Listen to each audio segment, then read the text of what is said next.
As a result, a man called Nicholas Lane Jackson set up an amateur side which would bring in the best players who could all play for the national side. And it worked. It wasn't long before England were dominating the international fixtures they played, and it was largely down to Corinthians. In fact, in 1894 and 1895, they played consecutive games where Corinthians provided the entire England 11. But the thing is, the players refused to play professional football. They didn't believe in it. They wanted to spread the values of sportsmanship, competition, and played for the love of the game. It also helped that most of the players were Oxbridge graduates who didn't need the money. But instead of entering the league and cup competitions, they played exhibition football and toured the world, bringing the beautiful game with them. And it was this which spread the game throughout the world and made it so popular. Most famously, in 1910, they travelled to Brazil. And the locals in Sao Paulo were so impressed, they started their own team under the same name. Yes, the same Corinthians who won the FIFA Club World Cup in 2021, one of the biggest football teams in Brazil. Now, they were global superstars, and despite not being professional, Corinthians drew in the crowds. Everybody wanted to play them, everybody wanted to watch them. So much so, they regularly played the winners of the FA Cup in what eventually became the Community Shield, winning most of the time. They actually inflicted Manchester United's worst defeat, 11-3, a record which still stands to this day. Now, fast forward to today, Corinthian casuals still don't pay their staff or players. The ethos of sportsmanship is still at the heart of everything that they do. And even though they're a side in the lower leagues, if you make the trip to King George's Field in Tolworth just off the A3, you'll most likely bump into Brazilian Corinthians fans who often make the pilgrimage across the globe just to watch their founding team play.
Oh yes, good afternoon and welcome to a very special show here on talkSPORT. I'm Jonny Owen, and for the next 3 hours, once again, I'll be alongside this man.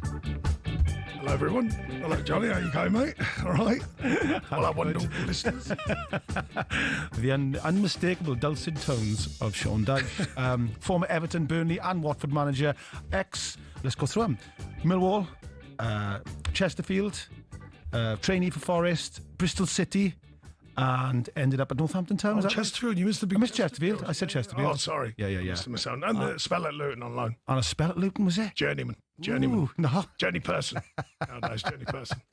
Nice. Hey, listen, I tell you what, when I go out with you in London, which is a regular thing these days, the amount of love you get from Millwall fans is fantastic, isn't it? Yeah, when are you coming back, Sean? Yeah, but I played out a really, really big period. Not only we got promoted and won the title in the first division, that was, and nearly made the playoffs playing Birmingham in the playoffs and got beat, but the team, there were some really, really good players. I mean, Chopra was still working, obviously, at Cambridge, and Tony Warner in goal. I mean, look, I could go through and Timmy Cahill and Stephen Reid and that is a good team. Robbie Ryan, Dave Livermore, and some heroes as well, Matty Lawrence, Stuart Nevercott, myself.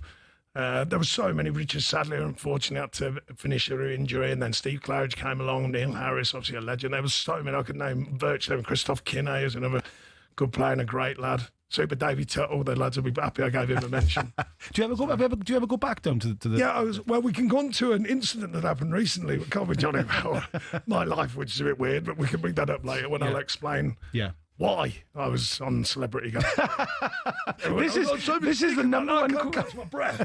We'll explain it. We'll explain it to our lovely listeners when we. But you know, it's funny. I was going to say how life works out. The number one question people want to ask you is, how come you ended up on Celebrity? I know, man, it's like, apart from all the years I've been in football, you know what I do in the media and that. Yeah. How did you end up on that? That's been on the. Well, let's go on. Let's get out of the way. Okay. Well, what happened was, I don't normally tell people stuff like this, but I went out with the Millwall lads. That's the link. We went out for a catch up. There was about 9 of us, and we stumbled into a restaurant.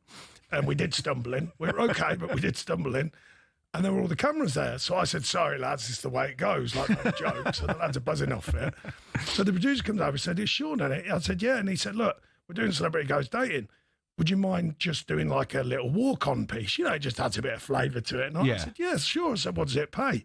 So he pulled a face and I went, no, it's not for me. I'll give it to charity. Can you research? Oh, nice, yeah. So they said, right, we'll give you double, which is not a fortune, but it's still nice enough to, and a bit of a crack for the lads. But of course, I had to go on and make out as if, like, I sort of know Kerry. By the way, she's lovely as well. Let's make that clear, because I know she had a bit of an up and down. It takes a bit of stick, but I tell you, she was lovely. Yeah. Very gracious, came home and said hello afterwards and that. Yeah. And they sort of just plonked me on it, so I did it. Thought it'd be a laugh for the lads and something good and a bit of goodwill. And people jump on it straight away, you know, you start getting stick, and that's the world now. It's just like, slow your thinking down, wouldn't it? There must be someone out there who thought, there must be a reason why he's doing that. You know, there must be someone who went, slow yourself down a bit, hang on a minute. Yeah. I don't think that's his norm. Yeah. So anyway, good cause it was for, kidney research. I'll give them another plug, because I do quite a lot for them. But I don't normally mention stuff like that, but it gives you an insight, it gives some of our listeners an insight when they see something, and it's not always true. Clickbait generation that it is. Yes. And it's fine when it's a bit happy-go-lucky, but, you know, you do end up taking a bit of heat for that, you know. Yeah. Maybe going, what are you doing? Then I go, whoa. Just slow yourself down. Yes. And when I turn the story, I go, oh, right. Yeah. You go, well, just now and again, take a breath on life and just think, what is he doing on there? But it was all good. It's the way it goes. Which is a funny thing. Wales Online did an article about me yesterday. Just, I don't know, they were doing something. I was coming back on the show and all the rest of it. Yeah. And as the headline, they put household name Jonny Owen from the Valleys, right? So you can imagine everyone, I don't know who he is. Yeah. And of course your mates tag you in and try to defend you, and of course your phone's going, and I'm going, just don't worry about it, but this fella's going, who is he and what's he ever done? And I'm going, he's on talkSPORT. And I'm like, boys, just leave it. But that's the thing. I don't mind it, but you end up explaining yourself for something that's really innocent and for a good cause. You think, why am I explaining this? But it's the way it goes. Well, do you know, sometimes you have to, sometimes I mention these things. I don't like to. We have this conversation, which is fascinating for me. It's worth it this time. Because if you do go out about with you, for argument's sake, it's a real indication of how powerful the Premier League is. Yeah. And being a manager. Well, I don't blend well, you may notice.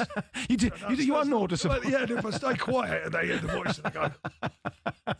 So anyway, I'll tell a quick story. So a friend of mine who's working in Hong Kong national side manager, Ashley Westwood. Yes. He came over, and we went for a drink in Nottingham. So this homeless guy comes over. So he goes, spare some change and all that. And again, I don't know what to do it hand to mouth, but I'll put it into the system. Of course, yeah. So I went, all right, mate. And he goes, can I just say, you don't half look like Sean Dyche. So I went, that's uncanny, that. And he went, you sound like him as well. So anyway, he went, so Westy, quick as a flash, he's a mank Westy. He was quick, sharp. And he went, how do you know, mate? He goes, I saw him on TV, so I thought you were homeless. Oh, God. Quick as a flash. Anyway, we did give him some money. He laughed, to be fair. He wasn't trying to do him down. It was just a bit of fun, and he did laugh, so just to make that clear. Nice. Just a funny quick. Yeah, I mean, it's in life. It's when you're that recognisable, obviously, people always go, he always says his wife's Vicky McClure, but she is my wife. Yeah. And when you go out with her, she gets asked for selfies a lot of the time. Do you mean? And she's great with it. Never puts it out there. Never once. I've not seen it. She's got a cap on. He keeps herself under the radar. The best one. See, that don't work for me. Yeah. As soon as I hear the voice, they go, oh, Dyche, that's it. End off. You know what I mean? Yeah, we went to watch a Oasis in Cardiff. I mean, she had a hat on and thing, and she went under the radar. It was impossible for you when we walked across the street. Yeah, most people that must make clear, including loads of the talkSPORT listeners. Yeah. Had some great feedback. Oh, brilliant. Just in the streets and that. Most people, are really, really good. Yeah. Most people. You get heat and that on social media. We all know that world. But down the road, down the street, round football, I go and watch players play. My son play. I go and watch teams play.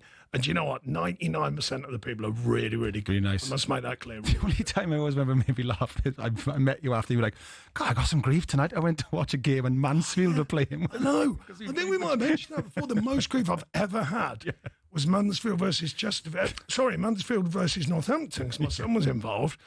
And I thought I'd just go along. Nigel Clough, another great fella, doing a brilliant career he's had, and the number of games, mad, crazy amount of games he's done as a manager. Invites me over. I'm walking around the stadium, absolutely getting ruined by the Mansfield fans for 30 years earlier, or when it was, when I was at Chesterfield.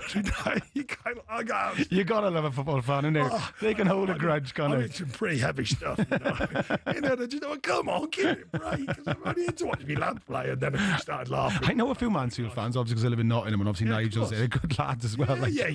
Just like, but that rivalry is, I mean, they played this year. That's a fierce rivalry, that, isn't it? Yeah. It's a proper. I mean, you forget that about all derbs. Of course, there's some massive ones in the world. Yeah, of course. But you know, some small ones, it doesn't mean a lot to some people, because it does mean a lot. It means as much in some ways. Derby, Mansfield, Chesterfield. Yeah. There's so many around the country. It is, isn't it? And they all mean a lot. Yeah, they all mean a lot in the areas. They do. I respect them all. Exactly. So listen, we're gonna obviously we'll be talking loads about all different kinds of things, but it's the international break, and I just want to ask you quickly. Obviously, I think there's this thing, because I'm Welsh and I can sort of stand a little bit outside it, Sean. It seems to me now, and it's always been this way, the pressure on the England manager is, well, it's the same when we were kids, when it was huge always, you know? Yeah. But now, of course, he's in, and they won yesterday 2-0, but the performance has been sort of criticised, and they didn't score enough goals. You've got to just, it's not even just winning matches now, you've got to sort of play a certain way. Like, it's a difficult one for me, giving opinions on styles of play, because everyone puts me in that box, and that's fine. Yes. I'm not trying to get myself out of that. Was it 4-4-2 Brexit? Yeah, exactly. Yeah. That's all nonsense, as we know. So watch out for that. That's all nonsense. So yes. A podcast coming soon. There's a podcast coming soon, anyway, yes. So, I don't mind it, but I've been saying for a long time, and I think it's fair to say we've said on the show that a couple of times we've done this, the general view of football, I think it's got to be careful at the minute. It's slow and methodical. Yesterday, for me, put it in the box, cross it more. Yeah. And that sounds obvious. People go, now that's what Sean I just saying. I'm going, I don't think I don't know the game, because I do. No. But I equally know how to win a game.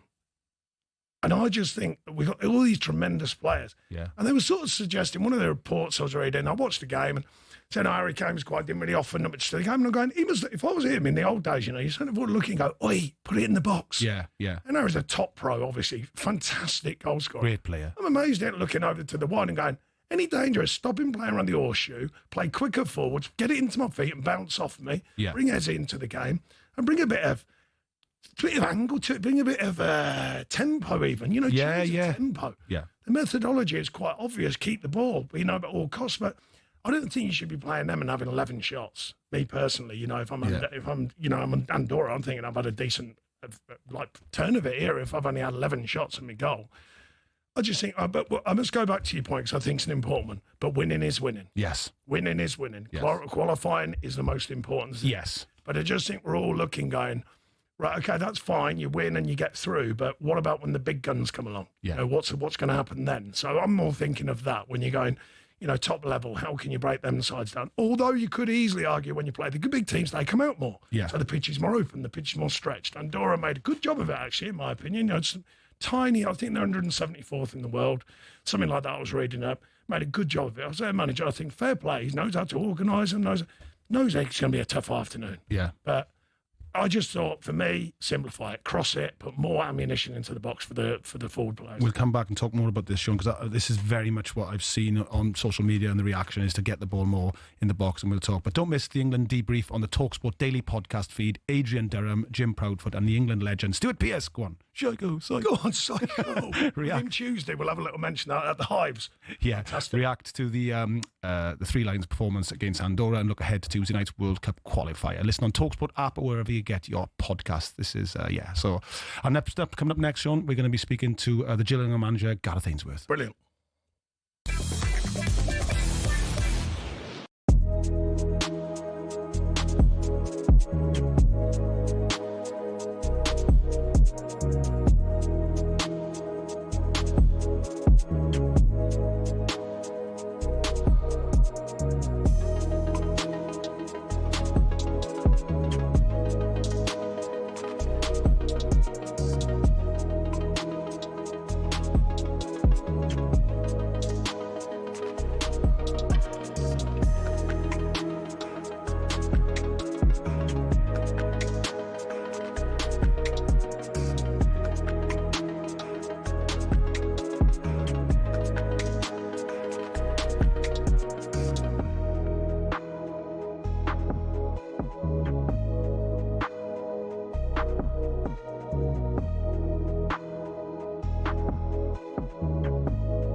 Hello and good afternoon. I'm Jonny Owen and I'm joined by Sean Dyche. And remember, talkSPORT is now on your smart TV. Just grab the app on Android TV and Google TV. We're even on Prime Video, Sean. Here we go.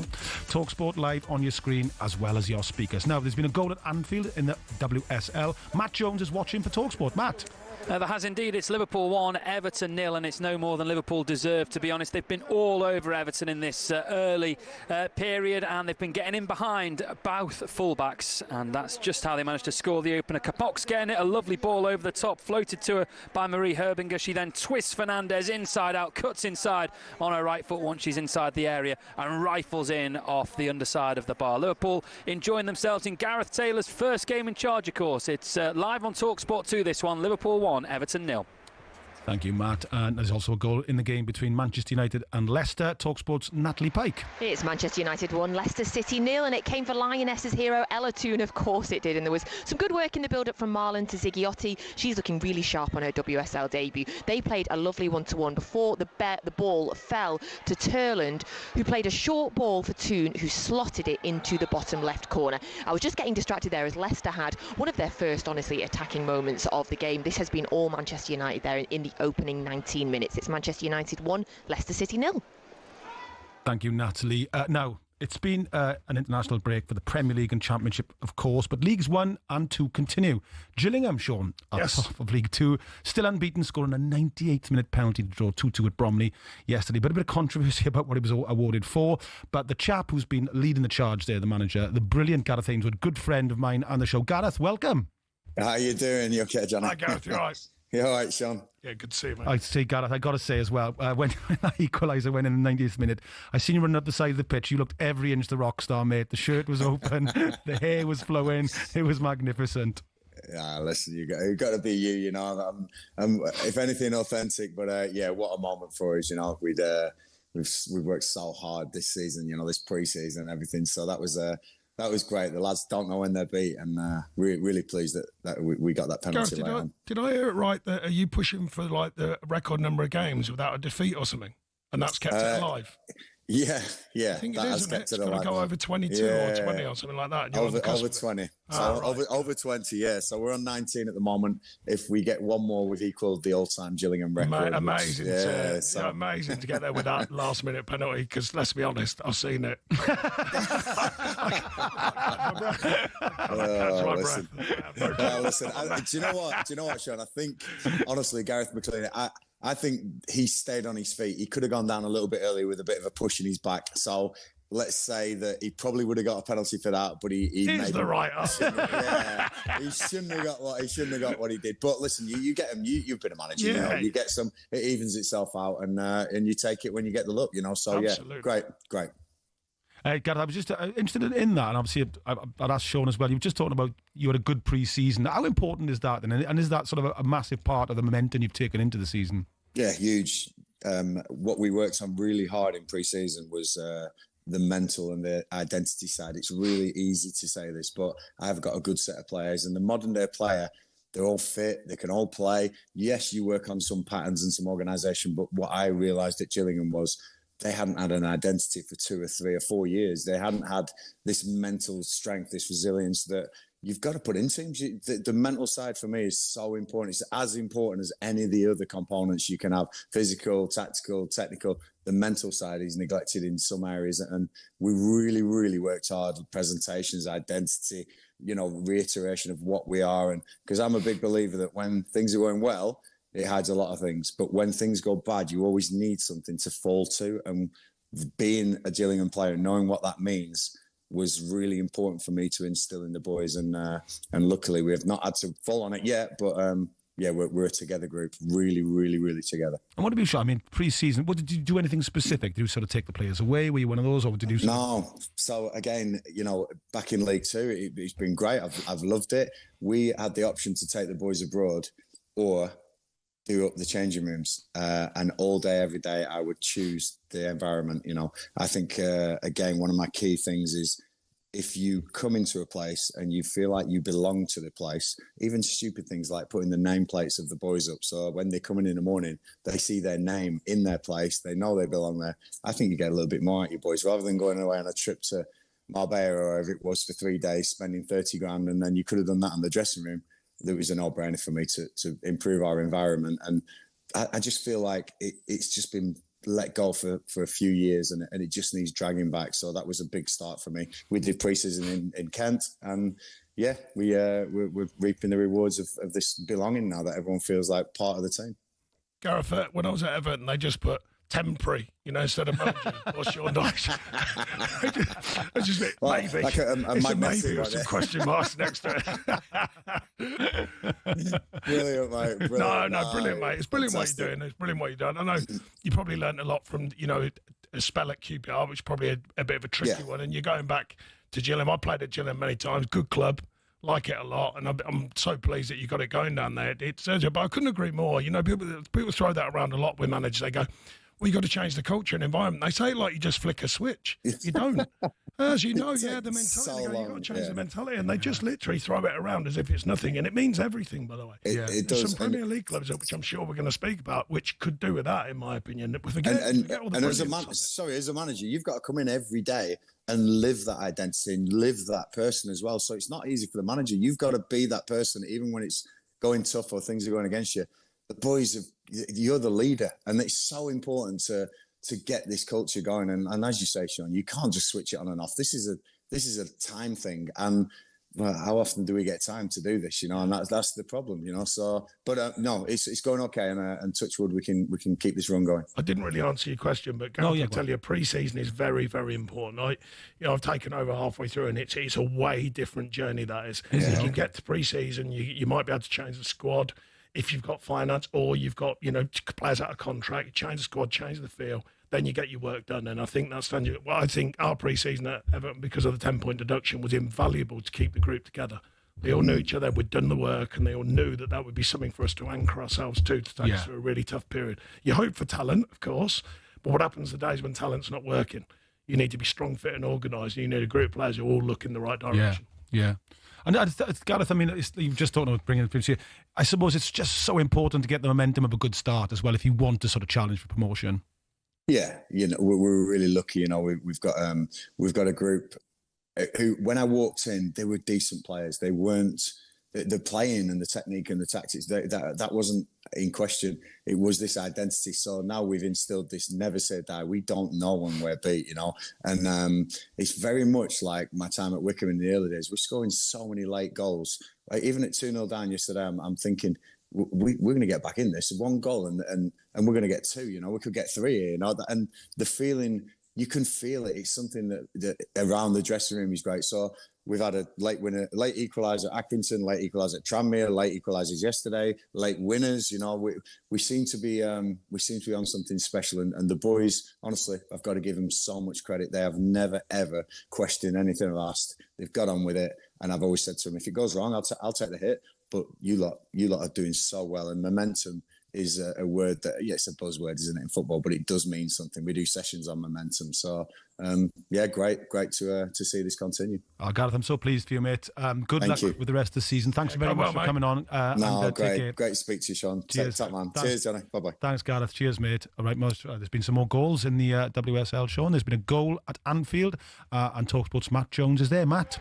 And it's the equaliser. It's Liverpool 1, Everton 1. In fact, Liverpool are in the box at the moment trying to scramble to go back in front, but Herbinger sees her shot blocked. Everton equalising with what is their first attack of the game, really, and it's the debutant Ornella Vignola who's got it. She profits from a long ball. Everton counter-attacking from a Liverpool corner, breaks into the Liverpool half of the field, squares up Kerry Holland, then just nips inside on her left foot and curls into the far corner with a wonderful finish. Faye Kirby having absolutely no chance in goal. And Everton, well, they haven't offered much in this game, but they're certainly back in it now. Liverpool 1, Everton 1, with full commentary on talkSPORT 2.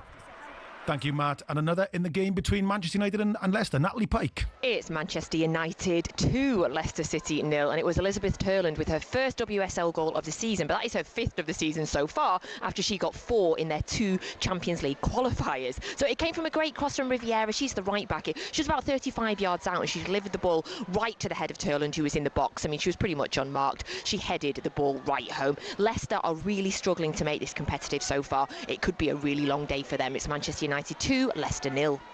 Thank you, Natalie. This is Jonny, Owen and Sean Dyche on talkSPORT. Up next, we'll be chatting about the Alexander Isak saga. Stay with us.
because their old stadium was built right next to a cherry orchard. Then there's Everton. They're dubbed the Toffees, but why? Well, because when the club was formed, just down the road there were two local toffee shops. Ipswich Town nicked their nickname off their opponents in the late 90s, Birmingham. The term Tractor Boys was chanted as a way to tease the team about their farming background, but they started using it themselves as a way to cheer on the team in victory instead. Take that, Birmingham. Let's head to Leicester, famous for more than just a red, well, orangey cheese and Jamie Vardy. Leicestershire's also the birthplace of fox hunting, hence the Foxes. Crystal Palace's nickname came from an extreme makeover. They were having a nightmare run in the 70s, and when they were relegated, their manager, Malcolm Allison, wasn't having it. I know what will make us better, he thought, a new nickname. The Strong and Deadly Eagle sounded like a pretty good bet. And there's more to that story. Brighton used Palace's nickname to inspire their own. Ooh, bird, they thought. Let's just pick a different one for us. And so, in a heated match between the two teams back in 1976, when Palace fans began chanting, "Eagles, Eagles," Brighton fans had the perfect reply, "Seagulls, Seagulls." So next time the away ends chanting their crazy nickname, you'll now know exactly where it came from.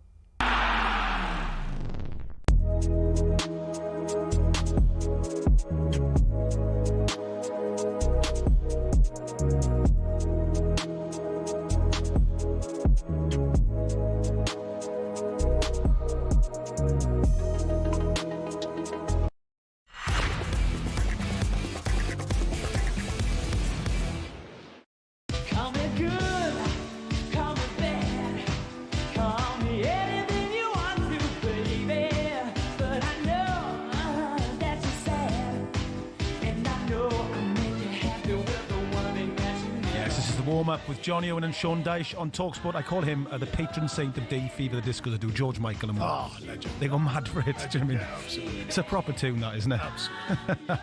Listen, I just read this now, Sean. You just type it in my script and make you laugh. I was going to read, it's the third, and I'm like, OD between England and South Africa. And I was like, oh, it's one day international, isn't it?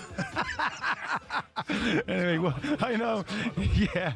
Watching for talkSPORT is Sam Ellard. Yes, Africa winning the toss and bowling England 2 down in the 3-match series. England 117 for 2 into the 17th over. The first wicket partnership was worth 59 runs for England before Ben Duckett went for 31, trying to pull a short ball from Bosch, but the extra pace did for Duckett, mistiming the pull shot and picking out the fielder Markram at mid-wicket. Jamie Smith then crucially was dropped on 23, and it was a bad drop, trying to whip Corbin Bosch's delivery through the leg side. He got a big leading edge, looping into the offside, high in the air. It really should have been a simple catch for Bretsky, backing away at extra cover, but he stumbled as the ball came down and he spilled the chance while trying to take it fingers up. That was when Smith was on 23. He then raced to another half century, played beautifully, driving well through the offside, quickly pulling anything short, and it looked like that drop was going to cost Africa. But Jamie Smith has just lost his wicket for 62 runs or 48 balls, 9 fours and a 6. The spinner Maharaj getting him,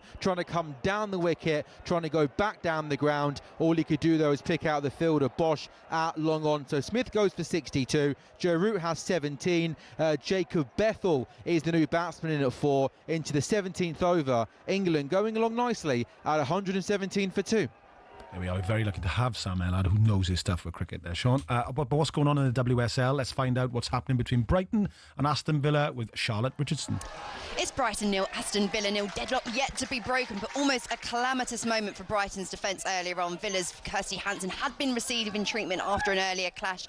Once the allotted time on the sidelines was up, Hanson received the signal to come on, and her first action was to pinch possession from Brighton's centre-back, who was completely unaware she was there. She charged towards goal, got the shot away. A really decent save there. The Seagulls did get the ball into the back of the net. Fran Kirby poking home in the 6-yard box. That was ruled out for offside, and Rachel Daly has just struck the crossbar for the visitors. We've got 10 minutes until half-time.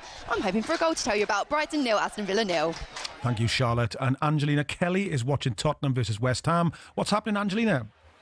It's Tottenham 0, West Ham 0. Spurs look very lively in the opening 10 minutes, with Jess Naz almost finding captain Beth England inside the box with a cross from the left-hand side seconds into the game, and a great shot from Olivia Holt from the edge of the D. Spurs overall have seen more of the ball. However, West Ham are growing into the game with 2 shots from Sarana Pubel and Riko Ueki, which both sailed miles over the crossbar. They probably both should have done better. But they've looked good on the left-hand side with left-back Varana Hanshaw and ex-Bayern Munich forward Vivian Asay linking up really well. Manager Ryan Skinner will be hoping though that their star striker Shakira Martinez can get a little more involved though as the game progresses. Tottenham 0, West Ham 0. Brilliant, thank you, Angelina. Now, here we go. I love these things in the scripts. Is player power out of control? Cuts onto his right foot, going to pull the trigger now and finds the bottom corner. Alexander Isak. Who does he think he is, by the way? Correct. Disgusting. What that club's done for you. Worth the wait. Go on. A 3-word tweet from Liverpool. Alexander Isak confirmed. Vlado Lemic, Alexander Isak's agent. It's nice when you have someone to be with, but it's even nicer when you know who you'll never be with again. Rossi back for Visser. 3-1. And one stinker goes out, one stinker comes in. Well done, Newcastle. You've got one coming in doing the same thing to Brentford. Good drop to Gehi. Gehi with a curler. What a moment! Oh wow! A captain's contribution. Wow. Oh wow! Mark Gehi. It's our decision what happens. So from my side, it's clear we have to keep Mark. That move to Liverpool is off. Being professional, doing things the right way doesn't get you what you want. There you go. It's been one of the hot topics of the summer, Sean. A very hot summer as well. Obviously, there's been lots of moving parts in this, Sean, and we had a bit of a chat about it last time. But Transfer's gone through. Isaac has got his move to Liverpool. I always say this thing, we chat about this, you can go way back to sort of 100 years, Billy Meredith, when he tried to unionise players and he was banned and they couldn't play because they suddenly went, we get massive crowds, not getting a cut. And then you had Jimmy Hill with the minimum wage, the Bosnan ruling. It's something that keeps coming up, isn't it? You know, a player in a game, their value and how much power are they allowed to have? I mean, really? if you remember, we spoke at some length about Isak, and it was massive news the day we did our show, actually. And I tried to give an insight in the sense that it's sometimes what's said off a contract, not on the contract. We know that contracts are binding, especially in football, actually. But like off the contract, you know, what's the bit when there's almost like a gentleman's agreement or a gentleperson's agreement nowadays, but you get of some type where you go, look, if such and such happens, there'll be enough respect, dual respect, where we would allow you to go forward with your career. Yeah. And he did eventually come out and say something to that effect. Now, you don't know who's pulling whose chain here, you know, who's using that as a weapon to again. You know, players might have an agreement, or the agent might have an agreement with the owner or the chief exec or the director of football, because obviously football's changing. The manager used to have the final say on everything. At a lot of clubs now, the manager doesn't. The director of football might have done a deal with the agent to say, look, if such and such happens, we'll be, you know, fair enough to say, look, that player goes there. We're still unsure. It got a bit scruffy, like it can do. Yeah. That's the downside of football now. The players don't always have just one agent even. They'll have an advisor, an agent, you know, lawyer sometimes. You know, there's a lot of different factors now because these are big, big deals. People sometimes forget that. They're very, very big and can be very intricate, very delicate deals, you know. So some deals are really clean and really simple. Some deals, they get scruffy and a bit, you know, just by the fact there's a lot of, you know, the old favourite, too many Chiefs and not enough Indians. There's a bit of that in there where you just think there's too many voices sometimes. It used to be very, very simple back in the day. And now it's just got so many opinions getting launched in. And then when you add in the social media and punditry and everything going in, it can be really, really difficult for the manager to handle things and to still get the outcome. Because whichever way it works, you've got to move forward. Well, the player stays, in Gay's case, top pro he looks like to me, top type, you know, to have in your dressing room. He certainly made that clear by the way he goes about his business. You know, that's one different way where you go, okay, you move on. But you still move on. You know, something about him playing for England, I thought he's terrific. He gets on with it.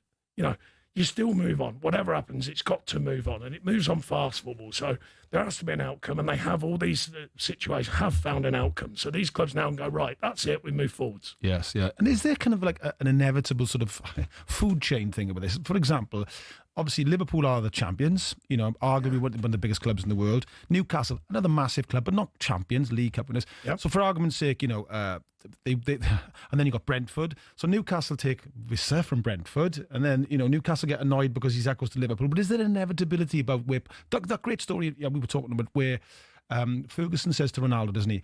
Ronaldo always wanted to play for Real Madrid, and they had that gentleman's agreement. He went, look, just give me one more year, son, do you remember?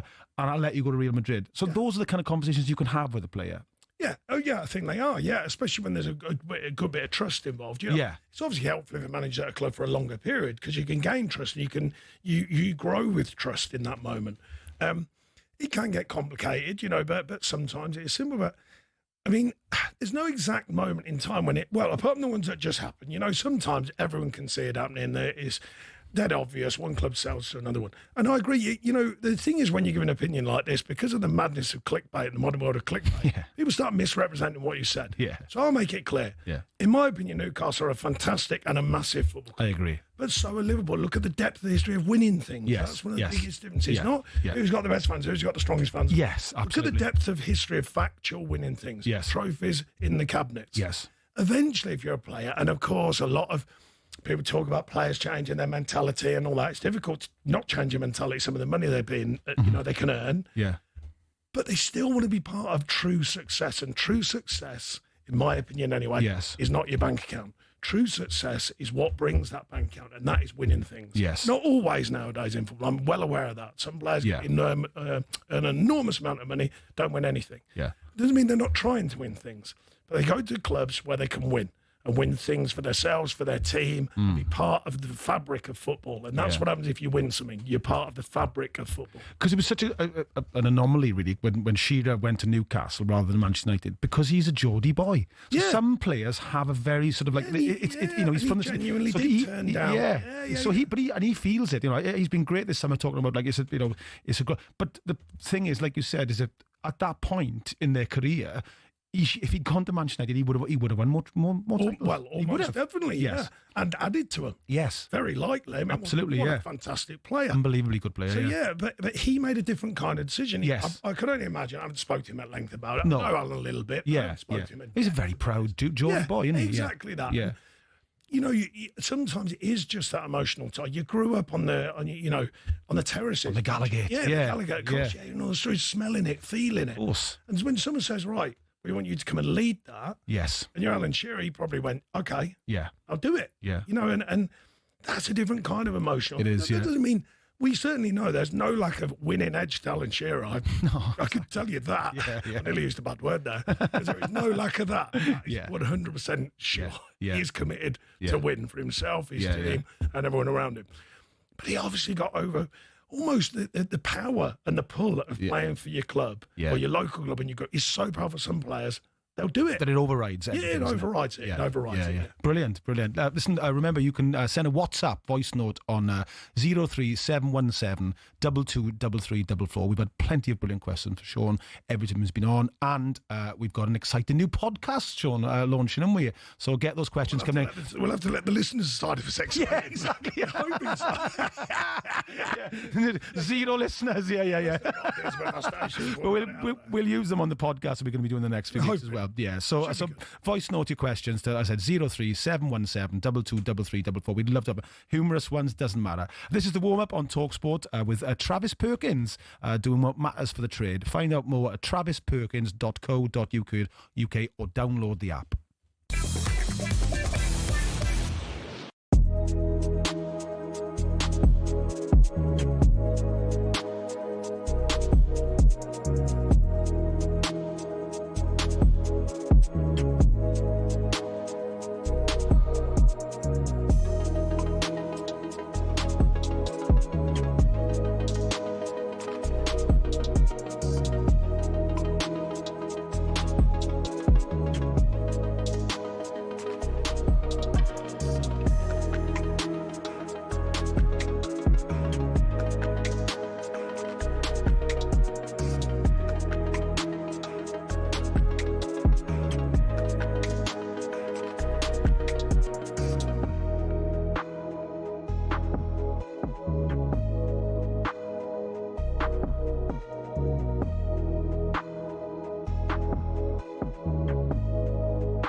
Jonny, Owen and Sean Dyche on the warm-up, playing that because we've got a special guest coming on a bit later, just to get you warmed up and excited. That is always the theme tune to Bracknell. You two, what a coach! What a coach! Boy, I tell you, his passion. I'm sure we sent him a message and asked him for some advice and some help. Well, he's coming on later, Sean. We'll have a little natter with him. Now it's time to look at the latest odds ahead of today's action with William Hill. In the Zone on talkSPORT. Brought to you by Final One Standing. New from William Hill. 18 plus gambleaware.org. Terms and conditions apply. Okay, so yes, Ben Barrett here from William Hill. And the first thing we're going to talk about, Ben, is England's World Cup odds. Yeah, good afternoon. Off the back of that win yesterday, England remain 13-2 joint second favourites to win the 2026 World Cup. Spain are favourites at 5-1. England are 13-2, as are France, as are Brazil, with Argentina and Germany coming in next. And you've got the other double-figure price at Portugal, Netherlands, Italy, and so on and so forth. A couple of other markets that have proven to be a little bit popular on this include to make the World Cup squad. And we've got Elliot Anderson obviously being picked in for the Thomas Tuchel side against Andorra. He was 2-1 before yesterday. That's been supported in now to 5-6 that he finds a spot on the plane. A couple of others that caught the eye include Nolly Madueke, 13-10, not fancied at all, really, comparatively, to make the squad. Dan Burn as well, 7-4. There are shorter price central defenders in the betting, with obviously plenty to come back in. The likes of Trent Alexander-Arnold, Ivan Toney, and Dominic Solanke have all seen their odds drift to make the World Cup squad. Lovely. And the Germany versus Northern Ireland game. Yeah, it's probably not a huge surprise to see Germany an incredibly short price in this particular market. They're 1-6 to get the win. I would say, though, that Northern Ireland are the team in form. They're the one coming off the back of a couple of wins, whilst Germany coming off the back of that shock loss away in Slovakia. The draw 11-2. Northern Ireland are 16-1. I would definitely consider both teams to score if you're putting together a bet builder in this one. Germany to win and both teams to score is 19-10. In terms of goal scorer markets, we've got a couple of those. Jamie Reid to score at any time. He did score in their win over Luxembourg, 13-2. And Nick Voltemade, the new Newcastle man, to score a header, is available at 7-1. A whole range of markets on the game, including Florian Wirtz, who's the favourite to score at any time, at 21-20. Okay, and now the tennis, the US Open final, Sinner versus Alcaraz. Yeah, I can't wait for this one. Yannick Sinner and Carlos Alcaraz, not much between them in the betting at all. Yannick Sinner is 4-5, Carlos Alcaraz 11-10. I've got the feeling we're going the distance. It's 9-2 that Sinner wins 3-2. It's 5-1 that Alcaraz wins 3-2. It's all about how important they get away. I think the first set is vital. We've boosted Carlos Alcaraz to win the first set and then go on and win the match. That's 9-4. And we've also boosted Sinner to win the first set 6-3 or 6-4. So whoever you're siding with, we've got a first set boost that may well suit. That Sinner one is 5-2. Lovely. And in-play cricket on the one-day international? Yeah, England, a couple of wickets down, 147, looking a far more solid bet at the moment than they were in either of the first two ODIs. England are 1-4 to see this game out. South Africa, 11-4 to fight back and complete the 3-0 series whitewash. Top England run scorer live is really interesting. Jamie Smith, 62 before being caught out. Joe Root's currently 29 not out, but he is favoured to go on and become the top scorer in this England setup. He's 11-10 to do just that. Jamie Smith at 4-1. Jacob Bethel's been bumped up the order. He's out there at the moment. He's 100-30 to finish as England's top run scorer in the innings. South Africa have their work cut out. And finally, Ben, tell us about Final One Standing.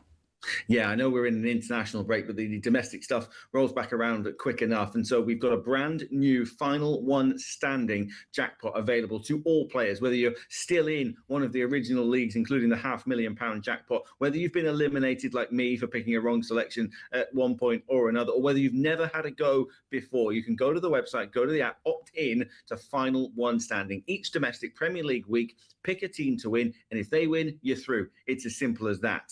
If they lose or if they draw, you're out and have to wait for another league to start up the following week. You can only pick each team once, though, so make sure you're being tactical about when it's time to play those big guns. Lovely. Thank you very much, Ben. That was the latest odds brought to you by Final One Standing, new from William Hill. Terms and conditions apply. 18 plus gambleaware.org. In the Zone on talkSPORT. Brought to you by Final One Standing. New from William Hill. 18 plus gambleaware.org. Terms and conditions apply. OK, let's catch up with the WSL. It's another goal and it's half-time at Anfield for talkSPORT's Matt Jones. Yes, Everton scoring on the stroke of half-time to make it Liverpool 1, Everton 2. The Toffees completing the comeback, and who else was going to get it other than Katja Snowish? She scored in both games against the Reds in the league last year, including the winner at Goodison and one here at Anfield, and she's done it again here today. A cross floated in from the left-hand side by Pacheco. It's a brilliant ball, and Snowish meets it by the penalty spot. She heads it towards the far corner, back across goal.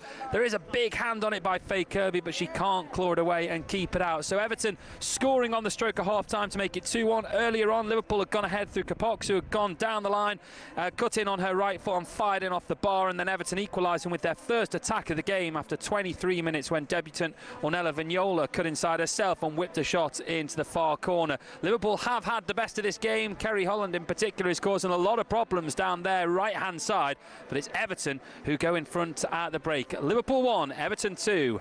Thanks, Matt. And it's half-time in the game between Manchester United and Leicester. Natalie Pike is there for us. It was Manchester United 2, Leicester City 0, and the opening goal came in the 13th minute for Lioness hero Ella Toon. It started with Mallard and Ziggiotti, a lovely 1-2 there before the ball fell to Turland, who played a short ball for Toon to slot it into the bottom left-hand corner. They doubled the lead just over 10 minutes later. Turland with her first WS goal of the season, but her fifth of the season so far, because she's had 4 in the 2 Champions League qualifiers that they've had. It was a great cross from Riviera, the right back, 35 yards out, delivered right to the head of Turland in the box, who headed it into the bottom corner. Leicester's only real chance of the game came from a mix-up between Letitia and Fallon Joyce. Leicester poached the ball, and Eric Dottier did have it in the net. It was a really nice strike as well, but sadly she was offside. In truth, Leicester have really struggled to make the first 45 minutes competitive at all, and frustration started showing. Hannah Kane received a booking for sarcastically clapping the referee, who awarded a free kick. United looked dangerous every time they go forward. Mallard on the left is having a lot of joy today, as is Toon through the middle. She's had 2 or 3 other good chances. They've had 8 WSL games, these two teams, against each other. Leicester have never beaten Manchester United. In the last 3, they haven't even scored. So for any of that to change, there's going to have to be a lot of changes here in the second half. It's Manchester United 2, Leicester 0. Thank you, Natalie. And it's also half-time in the game between Tottenham Hotspur and West Ham United. Angelina Kelly has been there for us. Yes, half-time, it's Tottenham 0, West Ham 0. I'm actually gutted that it's half-time because both sides have had their best chances in the final 5 minutes. Spurs started the game really strongly with some decent chances, but West Ham have grown into the game and they're looking dangerous and came close moments ago with a corner from the left-hand side from Vivian Assaye towards the near post, which forced Spurs goalkeeper Lisa Kopp into a save. She mishandled the ball, it pinged around the box, it found Hammer striker Shakira Martinez eventually, who took a shot but couldn't find the back of the net as Kopp made a good save. But it was absolute chaos, with Spurs' defence looking a little nervy as they eventually cleared the ball. Just after that West Ham chance, Jess Naz smashed the ball high over the crossbar after good work from Olivia Holt on the right. Those two have looked brilliant for Spurs. Both sides will be kicking themselves that they didn't get a goal in that first half, but this looks set to be a very lively second half. Half-time, Tottenham 0, West Ham 0. Half-time as well for Charlotte Richardson. Brighton 0, Aston Villa 0, an even battle in the West Sussex sunshine. No goals, but both teams playing direct football. Really enjoyable to watch. Just a lack of that final quality moment to break the deadlock. Brighton's Fran Kirby was denied by the offside flag. Down the other end, Villa skipper Rachel Daly thwarted by the woodwork. These teams finished 5th and 6th in the WSL last season, and the opening 45 minutes has really highlighted how close their levels are. Nothing to separate them at half-time. Brighton 0, Aston Villa 0. There you go. Half-time there at most of the games. Sean, a few goals. Everton coming back with 2 goals there, 2-1. Yeah. It's half-time though. Half-time, yeah. 45 minutes to go. A lot can change in football. All the cliches, isn't it? Yeah. Game at 2 halves. Yeah, and talking about Everton, obviously the new stadium looks fantastic. And Jack Grealish, he's sort of revelling in his new sort of role. Yeah, I mean, it's interesting, that one, because what people sometimes forget, and everyone knows what a big fan I am of David Moyes, so I'm easy to speak about David Moyes. You know, he knows I respect him and what he's done. But he'll know that a lot of them players, you know, we were trying to sign them last year. Yeah. You can't get them over the line, you know, whether it's money, you just can't get the deals done. Dewsbury Hall, we were trying for. Jack Grealish, went in for. But, you know, you're going in, you've got to remember that. I don't mean we're close. So before anyone misquotes me, what I mean is we're putting out the calls. You know, Kath Thelwell was going into these situations going, right, can we?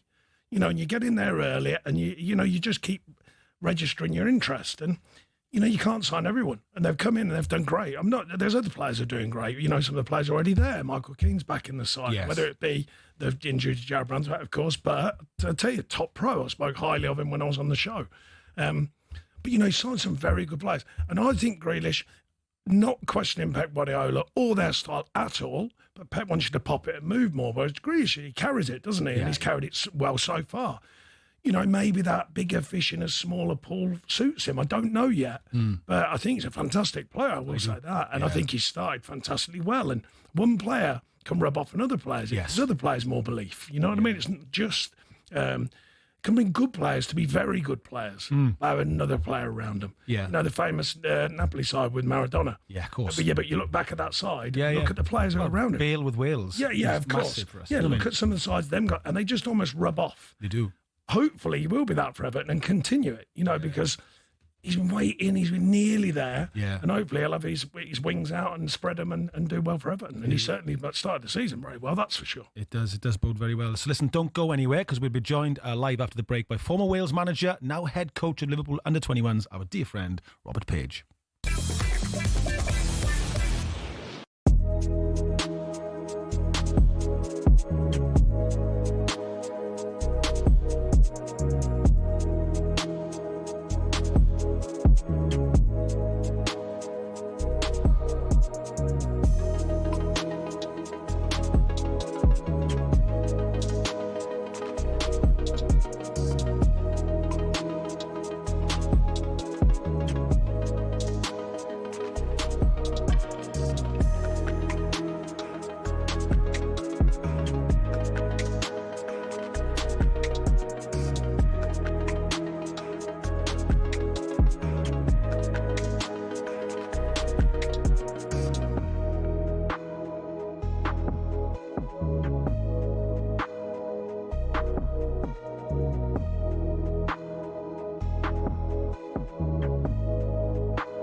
One are inseparable.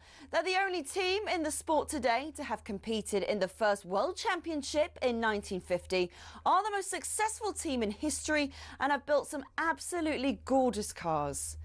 Their first driver's title was won in 1952 by Alberto Ascari. Considered one of F1's most dominant and best-loved champions, he drove the iconic Ferrari 500 and defended his title the year after. It was Juan Manuel Fangio in his Ferrari 250 who secured the team's next driver's title in 1956. Remember, he was world champion 5 times with 4 different teams. Mike Hawthorne, Phil Hill and John Surtees also won titles for Ferrari in the 50s and 60s, and the cars back then were beautiful, and they even sounded great, didn't they?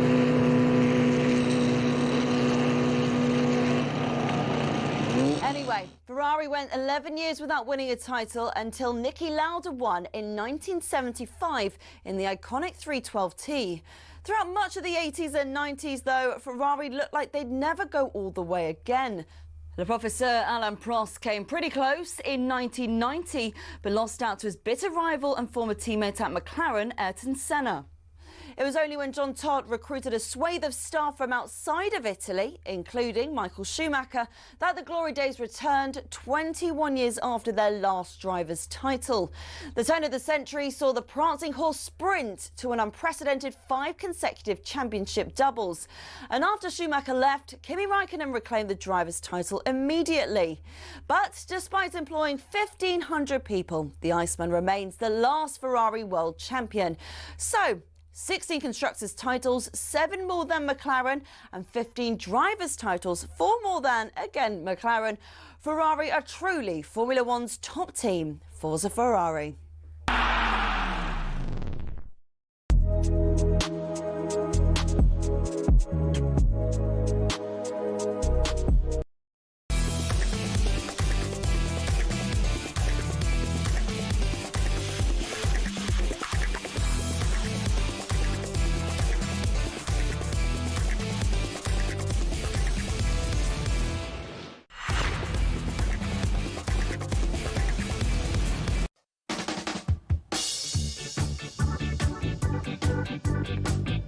Listening to Jonny Owen and Sean Dyche on talkSPORT. It's just coming up to 1:05 on a lovely sort of Indian summer day in London, I think, Sean. Very nice. Very nice out there. We are speaking in a moment to a true hero of Welsh football, Rob Page. Oh, look at this. We'll also be talking VAR. Is the game? When are we not going to It's like these questions like, oh, we got Sean on. Is the game becoming even softer and even more robotic? I wonder why they're asking me. We cross them out. Yeah, exactly. Plus, internet sensation and non-league icon Steve Bracknell joins us live in half an hour, 1:30. And remember, you can send in all your questions for Sean by sending a WhatsApp voice note. It's very good, this. 03717 223344. We have some great questions. And we want some questions for our brand new podcast, which is coming soon. Anything from football to music to his favourite item on a tapas menu. I can answer that. It's everything. It literally is everything. Yeah, you went bad mind. I do. Goodness me. Ooh, I like my food as well. Yeah.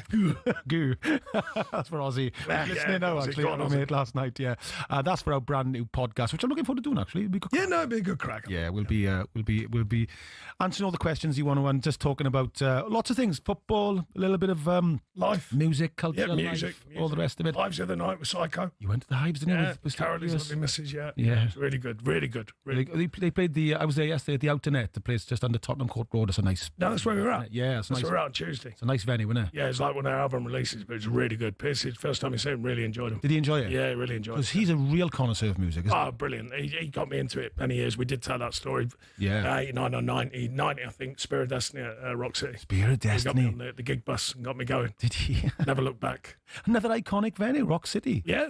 He goes, I mean, brilliant venue. Yeah. And he goes all the time, you know, people forget. He just goes on his own, just waltzing around. And goodness knows how many times I've seen the Stranglers. And he's in one of their videos, obviously. Yeah, he's a massive Strangler. My brother's seen him. My brother went to see The Damned when he was up. Yeah, I've seen The Damned. And he said Stuart Pearce was there. He said, oh, Stuart Pearce was there. I was like, just rocks in his own. Sometimes he says he around. The last one was goodness me, I forgot the Rock Festival. Green Day, he got me to see the festival. They are brilliant. Yeah. The Hives are brilliant, by the way. Yeah. Let's make that clear. If anyone likes that kind of music, get out there and watch them. Download Festival. Download. That was it, Download. Yeah. And he let me know, literally, he went, I'm about to download, do you fancy it? I went, thanks for the notice.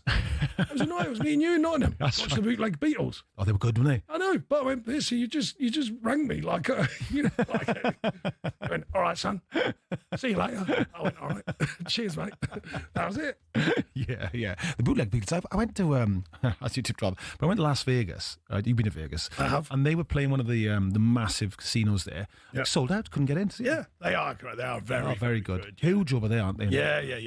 Hives, I'm telling you. Hives are up there. Hives are good. Their performances are terrific. And the band we've been to see a few times this summer, Oasis, been smashing it in America. Fair play to Noel and the boys. Unbelievable. I know. Unbelievable. And I think we were talking about the atmosphere when we went. It's not that old school, just lads everywhere. It's like a celebration. Wasn't it? And I think I don't know, but I get the feeling the adulation's different this time. It's not that rock star sort of thing. It's just like everyone going, no, actually, we've genuinely, over the years, have sort of fallen in love with you. Yeah, you know what I mean? yeah. Don't know whether that's going over the top, but you No, know I what agree. I mean? I You know what I agree. mean? The adulation, it was a different feeling. They've become sort of, the brothers especially, national treasures because of everything about them, the way they are in interviews, Yeah. you know, the way they, I was going to say, I've behave. heard Noel recently interviewed, and he's not talking in that way like, we need to be rock stars and the best band ever. Yeah, It's yeah. almost like they've worn that T-shirt. They've gone Yeah. through that. Now he's going, Yeah. do you know, it's been amazing. Yeah. Talking about how much he's loved it and the feeling that people are giving him back. I love all that, you know, and top people just talking very humbly about the truth of what they do. You know what I mean? Yeah, those songs really,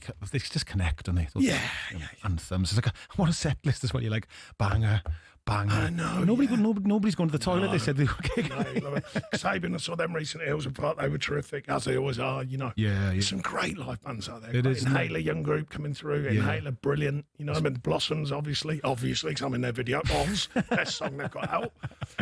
No, but Vaccines, loved it, you know. So, I mean, like, people do sort of say there'll be lots of questions today. I mean, you genuinely do love going to see bands more than anybody I've ever known. You just love it. don't you? No, Piercy's probably above me, but he loves certain sort of types. Genres, I love, yeah. and he's brilliant at it. Yeah. I mean, back catalogues, all sorts. I think we spoke, I've spoken in interviews, it's the feeling of a gig. Yeah. Different people, different vibe, different... And it's some of the artists are amazing. Right? You can drop into a van and just go, wow, they got Fontaines. I saw them when they were sort of up and coming. Yeah, yeah. Inhaler, I saw them when they were up and coming. Yeah. You know? But then you got like Shed 7, still knocking out. No, brilliant. You know what I mean? And I haven't lost sight of them. You know, and all them guys. We had a great laugh at Happy Mondays once, didn't we? We did. Not in that way that back in the day. Let's make it clear. This is the modern A different kind of like enjoying Mondays as it would have been 30 years ago. Exactly, yeah. Great crack, though. Great Yeah. crack. So it's more the gig vibe. And I've seen all sorts of nights, small and big. You know, it's not always relevant. Sports team I saw a few years who I thought were excellent. There's so many. Oh, brilliant. So Rob Page is going to just join us. He's going to join us in the next section now, Sean, Cool. because he's Yeah. he's had a few, we've had a few sound issues our end, we'll say that, shall we? And we've got it sorted out. But well, we could just carry on talking about this little bit. We can ask some of these questions. I mean, they just mentioned absolutely. talking about VAR and is the game becoming softer and even more robotic? I mean, this is the same question that's been asked. Well, it was forever. one the other day, wasn't it? Yeah. With lad, you know, like when he treads on his foot. I was watching it, actually. You know, I'm not a big fan of, as you know, of refs speaking to him. I don't understand. It just slows the game down even more. Yeah. I am a fan of VAR when it's used well, and there's been moments when that's been proven. I am definitely a fan of the offside situation with VAR. But ones like that, I mean, they're unfathomable for me. Yeah. That's when it gets in a sticky situation. Now, I appreciate no matter how much technology, it's still putting a lot of pressure on someone to get that moment right. Yeah. But come on, that one for me, that's where the game, we've got to be really careful. Like I said earlier, in a different way. Tactically and the methodology of football, I personally feel we've got to be careful of that. Yeah. I think it's really refreshing to see Forest last year, Bournemouth and Thomas down at Brentford, mixing their styles, changing the way they play. Forget about long ball, short ball. It's not relevant. No. Playing good football that can be effective. That's what I like. Yeah. And I just think similar with the strength of the game, you know, the competitive edge of the game. Got to be careful with that. You know, everything is now deemed, it's getting close to virtually every contact is getting to a foul. And Michel Bettini famously, many moons ago, said about a non-contact sport, and everyone laughed him out, really. Yeah. We're sort of heading down there. We're not there yet, by the way, of course. I'm probably exaggerating a bit, and I'm not, before everyone throws it up, I'm not talking about chopping people in half. Well, you know, I say, oh, sure, like you want everyone to chop people in half. I go, no, I don't. One bad tackle, that was it. That went viral. It was the end of my career, and I was slow, very slow. And I did say to the referee, I didn't think I caught him, which I didn't. He played 2 weeks later, or the week later. Yeah. I just want to be a competitive game, a competitive edge where you can have a tackle, you can have, you know, like a challenge, you can have an aerial challenge. Yeah. And I think there's an underbelly of fans who still love that. Yeah. Still love it. You know, mixed football, getting the ball in the box more, playing forward more, creating more, you know, not always perfect goals. Yeah. You know, it's like everyone wants I call it the Instagram goal. Yeah. So why don't they show at the end of the season, they just go, you got 30 this season. Yeah. And not all of them are going to be Instagrammable. No. So I'm just like, you know, just go and score goals. You know, bring a bit more fervour back to the game. Yes. I just think it needs that in a minute. I just think the methodology is starting to brainwash people into, oh no, they've got to play like that. Wales won a great win out in Kazakhstan, you know, and it was what Brian Clough used to call an S-house win. You know, that's one of those. I know exactly what. And he used to love them, apparently. They bring you success. They bring you success. But a few of us sort of said that, you know, and I get the world, but the amount of Wales, some Wales are moaning about it. Oh well, we rode our luck there. It doesn't matter. No, but I do believe that's what I mean. I think we just got to be careful as an industry. That includes myself at the moment. You know, giving my opinion. I just think it's not a right opinion. I'm just giving my opinion. Yeah. Just make that clear. It doesn't mean it's the right one. Yeah. I'm just giving my opinion. Yeah. I just think the game's in a strange position at the minute. Yeah. Where we're brainwashing the future young kids now into cheating is absolutely allowed. Yeah. Feigning injury is allowed. Yeah. You can't really sort of be competitive, the instinct in you, because you have to be careful with anything and everything, and you can only play one way. Yeah. I just think we've got to be a bit careful with it. I'm not saying stop it remotely. Yeah. There's some brilliant education going on in young players now, brilliant safety and the way it's conducted now, and the facilities are incredible. Yeah. That is all fantastic. But just the heart of the game and the fabric of the truth of football, I just think we've got to be careful. Have you ever had, like, you know, to name that, a diver in your team, somebody you're like, oh, I can't, Jonny, goodness me, don't start me off. We could do 3 shows on that. Nobody's got to play. Little kids rolling around the park and that. I'm going, come on, that can't be right. And parents cheering them on because they got a penalty when they've dived. Yeah. That can't be right about anything. That's cheating, isn't it? Let's be honest. Yeah, I know. What it is. I've said it for years, but no one wants to take it on. No. I don't like it. I wouldn't overly accept it. I haven't had to, fortunately. I'm not saying I haven't had players go over too easy. I will have done down the years, so someone's bound to tell me, your team's not. 3 examples. Yeah, I know. Before you know it, you even got it out, you go, goodness me, you can all find something. But what I'm just saying is, just be a bit more careful with what the wish is about football, because it's not in it wasn't in a terrible place. No. I tell you what, Jamie Carragher made a comment on Monday Night Football saying, Sean Dyche's team, he said something like, I don't think it was being awful or anything. No. He said something like, I'm not being disrespectful, but they're like a 90s team. And I said, fantastic. So it's a great Adelaide I've had in years. If you remember, the end of the night, middle and the end of the night, it was fantastic. The Premier League was fantastic. I'm not arguably the greatest season. It was because the rough and tumble, the change styles, the mixture, counter-attacking.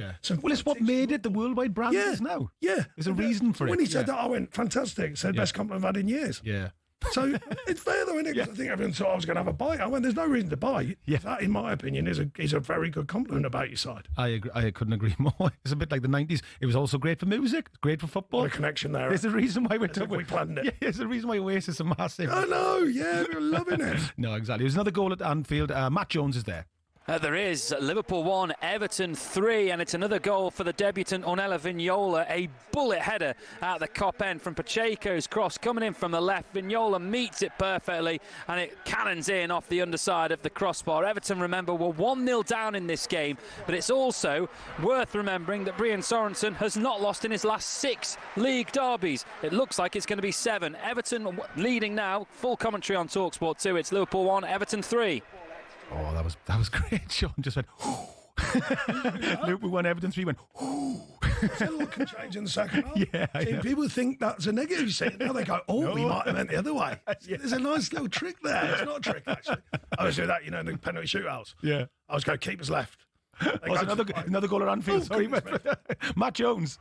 It is, and it's the hat-trick for Vignola. This one takes a massive deflection, but Liverpool 1, Everton 4. The first game for Liverpool's new boss, Gareth Taylor, is not going to plan whatsoever. This one, it just makes its way to Vignola in the area. She spins, has the shot. It takes a wicked deflection, and that means Kirby goes one way, the ball goes the other, and it just dribbles into the back of the net. What a debut for Ornella Vignola. 3 goals inside an hour, and Everton are in absolute dreamland. Liverpool 1, Everton 4. Everton's manager never lost a Merseyside derby. Yeah, big Brian news. Sorensen. I was just going to say, John, just a quick one. Go on. When I mess around like watching games now, on TV, especially when you go, Panishio, you go, keepers left, keepers right. And then they go afterwards, they go, I said, I told you. And they go, you didn't get them right. And I went, no, I didn't tell you which side of the goal I was looking from. I said, this side I was looking from on the pitch, that side I'm looking from in the stand. He's going to be lad with it. All these goals shut up. That's how the pub you'd ever make. Yeah. I got them all right. They might, what's classic? Or they might win, they might draw, they might lose. They might lose. Oh, you don't say. Yeah, I saw Ollie say that yesterday. Brilliant. Ian Holloway. I saw his interview. He went exactly that. He went, some you win, some you lose, and some you draw. I thought, well worked out. It was a good one. I'd forgot about that. No, he is. He's top man. We'll be talking to Welsh football legend Rob Page next, so please stay with us.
Good afternoon and welcome to Jonny, Owen and Mr. Woke Nonsense himself, the man behind one of the most famous memes in the world now, I'd say. Mr. Woke. Woke Nonsense. I designed it, of course. Very clever from me. Very clever advertising. As if, yeah. Goodness me. I love the way the fact your kids send it to you all the time and things like that. No, people still send me and go, I bet you haven't seen this. That and Stone Cold Steve Austin. Oh, yeah. Still get it now. You go, oh, look at this. It's really fun. I bet you haven't seen this. And I'm like, no, only 14,000 times. Oh, that's the wrestling one. Yeah. They are funny, but, I'm like, okay, you're the first. You know what I mean? It's like... Oh, brilliant. Listen, time to welcome the man who brought Wales one of his greatest ever achievements.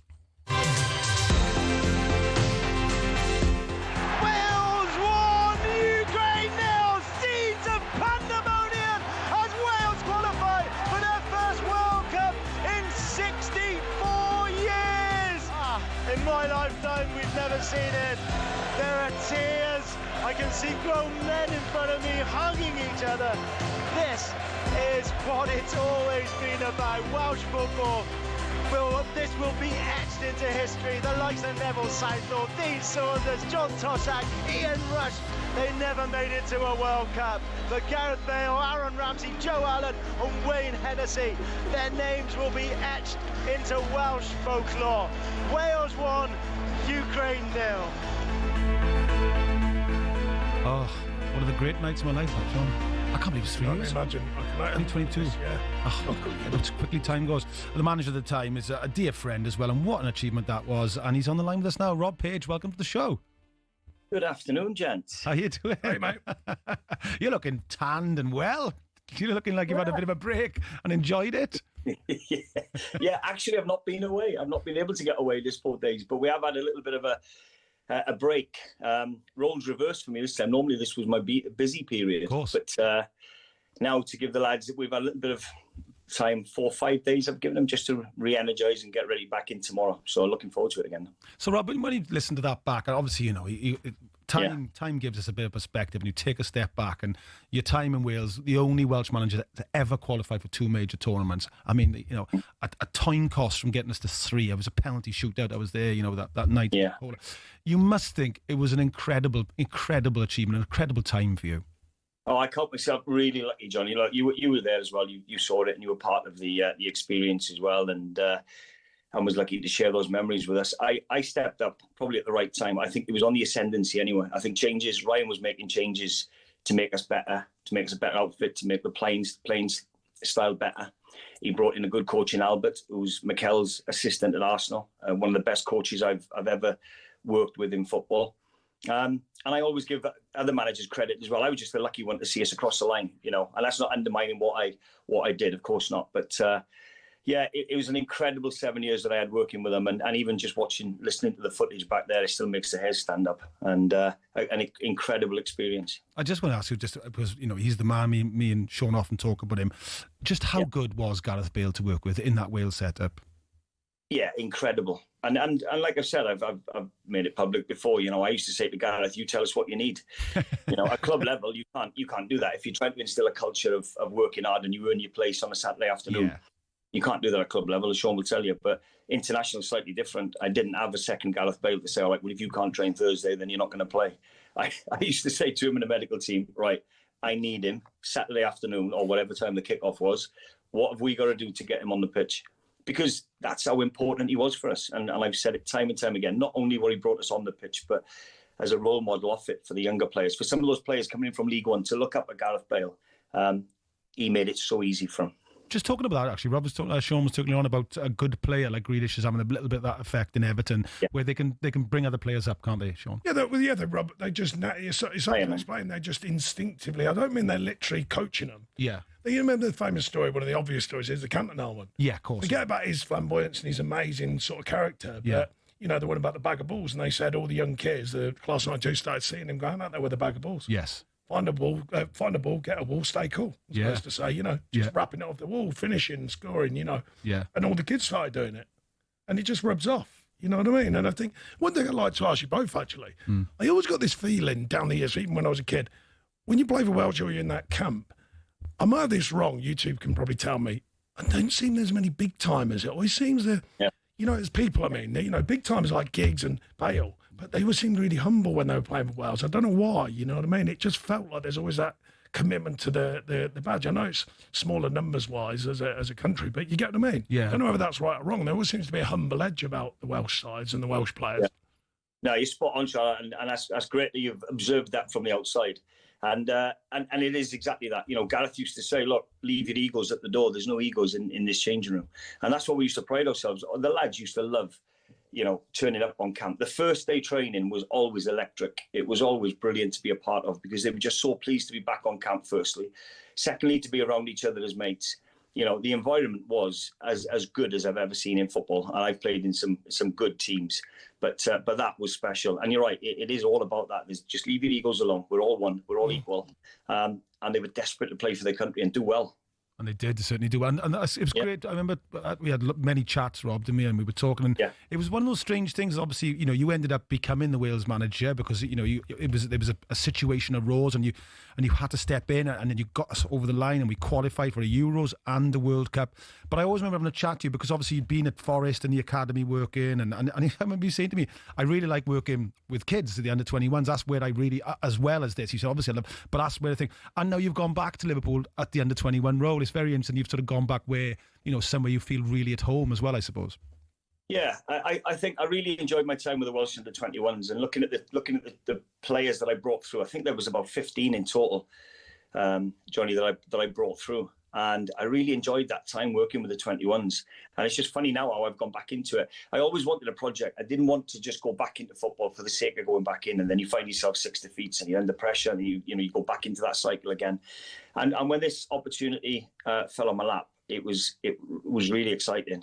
And the football club itself, what an amazing football club. And you know, the way they're doing the business, the summer that they've had with regards to transfers, what they did last year, how the manager transitioned after Klopp to the season he had last year was incredible as well. So the learnings for me watching a man of his stature work, that's part of the job. That was part of the excitement about it. But back developing the young players at Liverpool is where I really enjoyed my time with Wales. And there's a great group. It's a great football club and a great group to work with. And obviously, just talking about Wales, I mean, you played with him, you know him very well. Craig's had a really good start there, isn't he? Yeah, he's had an incredible start. Listen, that wasn't an easy. I heard you guys talking about 1-0 wins. If you have to win ugly sometimes, it's not the worst thing in the world, you know. And it wasn't the best performance first half. I thought they were in control. Second half, not so much. They come out, but it's international football. Teams are going to roll their sleeves up and have a go. And you'll take a 1-0 win, an ugly win sometimes, because if you end up finishing top and qualifying for a second consecutive World Cup, you'll absolutely take it. They're the ones you reflect on the most over a season, particularly as a manager or a coach. I mean, you would as a player, because even players, they know the ugly wins, they know the close ones, the tight ones, and the ones you reflect on. And the ones I've always said, when you're playing well, individually and collectively, they look after themselves. You know, you might win 3-1, 3-0, whatever. What about the ones when you're not? Yes. Man United were brilliant at it for absolute years, you know what I mean? Yeah. And they just find a way, and I think that is so important. You know, I had 4 promotions as a player, 2 as a manager, finished 7th in the Premier League, went to Europe. I don't like to mention it. And you know, that you look back and you reflect back on the key results, and they were often them ugly, awkward 1-0s. Yeah, it's a massive part of it, isn't it, really? Absolutely, yeah. And I think, you know, the whole thing with Wales, Rob, and when you were there and the time you were there, we were always competitive. When you were the manager, we were always pushing for qualify. We did qualify twice, and again we're doing it again now. And I always remember you saying this. You said the legacy has to be that every time there's a tournament, we have to be on the cusp of qualification, or at least trying for qualification. And you were massive on that. And also, I was just saying to me, Jonny, I need players playing. That's the big thing with Wales. You were like, I just need players playing first team football, and that was what you were always kind of battling. And we always are in Wales because of our numbers and our population size, I suppose. Yeah, absolutely. You've hit the nail on the head. You know, we're not blessed with 2 squads of Premiership players, you know, so we've got to be quite creative in what we do. Our biggest challenge was when we had the 3 games on camp and the Nations League games, we used to use one of them before the qualifiers to get some of our players minutes on the pitch. So it was always a battle for us. You know, that was the biggest pool of players that we had training on a Monday were the lads that weren't involved at the clubs on a Saturday. You know, we'd have 1 or 2 that were second-day recovery that had played Saturday. We had 1 maybe that had played on the Sunday in the Premiership. But the biggest pool of players was the lads that hadn't played at all or involved on the Saturday, and then we had to get them up to speed and get them minutes on the pitch somehow. Yeah, so that can be really difficult. But, you know, I never thought of it as clearly as that, Rob, because that's difficult. Because then you've got to, like say, not overtrain them, but you need to give them enough where the ones who are not playing can get as close to being as match fit as you can. Yes. It's another challenge, that. And especially a goalkeeper, Rob. That was the big one for you and us, wasn't it, really? Yeah. To have a goalkeeper playing regularly was massive, wasn't it? Yeah, and both Wayne and Wardy at the time weren't getting minutes at all, and that was my frustration. You'd have conversations about trying to get them on loan, but you know you can't force players to do anything, so they've got to want to do it themselves as well, and that was a frustrating time for them. But you know they never let us down. You know they played Wayne. I ended up playing Wardy in the end, but Wayne played a massive part, and some of the saves he made against Ukraine was immense. You know, as a player and as a man. He's quite special, by the way. Yeah, he was man of the match, really, wasn't he? That game, I know Bale scored, but he was incredible, wasn't he? And 4 days, you know, 4 days before we play Ukraine, I think we played Poland away, and we're having to play. Kiefer hadn't been playing a lot. Daniel James hadn't been playing a lot, so I had to take a gamble and play them 45 minutes. I didn't really want to play them. I wanted to protect them. But 4 days before the final, we had to give them minutes just to get them up to speed, so that I knew come the game against Ukraine, they'd be firing. So, challenges, but look back with fond memories. Brilliant. Hey, Rob, so thanks very much for joining us, mate. Good luck at Liverpool under 21. And just from me, Merthyr Boy, Welshman proud, thank you so much for everything you did for our national team, mate. It was an astonishing period for us, and we hope it continues, but thank you for all your great work, mate. My pleasure. And we're all behind Craig. Look, we all want the same again. We all want Wales to qualify again, finish top of the group, and I can just sit with a pint in my hand now and watch Wales instead of the stress of standing in that area. You can enjoy it, Rob. I'm back to being a supporter with you guys. We'll have a pint together with the Red Wall. We'll have a beer together. Absolutely. Fantastic. Thanks, Rob. Have a good day, mate. Cheers, Rob. That was Rob Page, the former Wales manager and now head coach of the Liverpool under-21. An all-round good guy, Sean, as well. You know what I mean? You know, it's funny there. Just when I say some things and you think, I'm going to get battered here. Yeah. I just went, them ugly 1-0s. I bet there's people going, what do you mean? Always got ugly 1-0s. Your teams are always rubbish. I just kick it and front run after it. It's always boring 1-0s. As soon as I said that, I'm going to get it. That's the next meme. I'd like to think that people know what I meant. Wonderful talkSPORT. Great guy. Goal to tell you about in the WSL. Who's it gone to, Natalie Pike? It's Manchester United 3, Leicester City 0. And the goals come from Melvin Mallard. It was Jensen on the left with the cross. And it was pretty simple for Mallard. She headed the ball home. The Leicester defence didn't put too much of a fight up. Really deserved goal for her today. She's looked threatening all day long. We're into the last 15 minutes here. It's Manchester United 3, Leicester City 0. There we go. This is the warm-up on talkSPORT with Travis Perkins. I'm Jonny Owen. I'm with Sean Dyche. Doing what matters for the trade. Find out more at travisperkins.co.uk or download the app. Up next, we'll be speaking to the man, the internet sensation, the manager of managers, Steve Bracken. Some boy.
You listen to Jonny, Owen and Sean Dyche on talkSPORT. Some more exciting news. Sean, talkSPORT is launching a brand new podcast with us both. And we want you, the listeners, to get involved. Send in a WhatsApp voice note asking us questions, asking us about anything. You could feature on the podcast.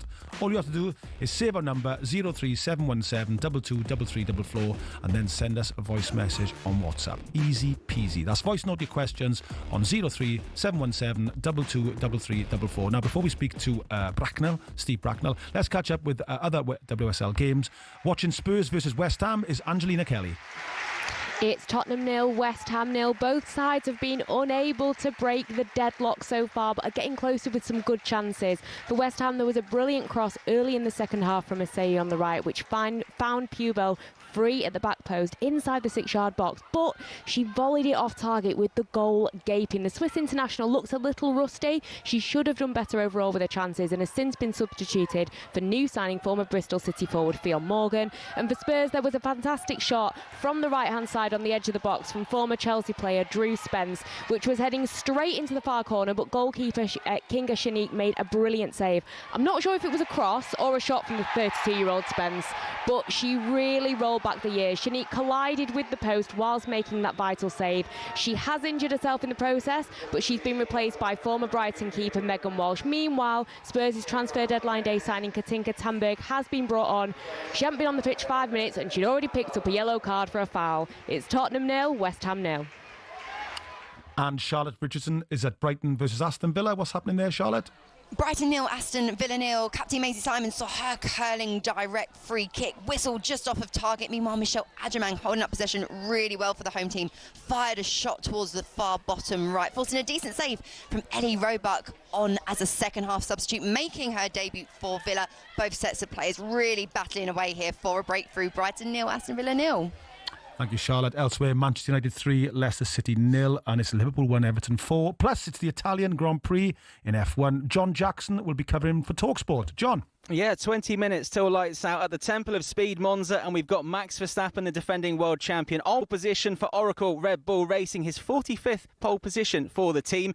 He set a blistering lap yesterday, beating the fastest ever lap time in Formula One history, so an average speed of 164.466 miles per hour. That was beating Lewis Hamilton's record from back in 2020. He's got a job on his hands, though, this afternoon. He's got Lando Norris and Oscar Piastri in both McLarens to keep behind him, and it's going to be a tricky one. He's faster on the straights, they're faster on the corners. It's going to be fascinating to see what happens in that battle. And for Lando Norris, he's got to keep Oscar Piastri behind him. Oscar Piastri has a 34-point lead in the championship with just 9 races to go. And of course, we like to look out for Lewis Hamilton, a very special race for him at Ferrari, at Monza in Italy. He qualified 5th. He had a 5-place grid penalty, so he will start in 10th. And we've got Isaac Hadjar and Pierre Gasly starting from the pit lane. It all starts in 18 minutes' time at Monza, and we'll keep you across it here on talkSPORT.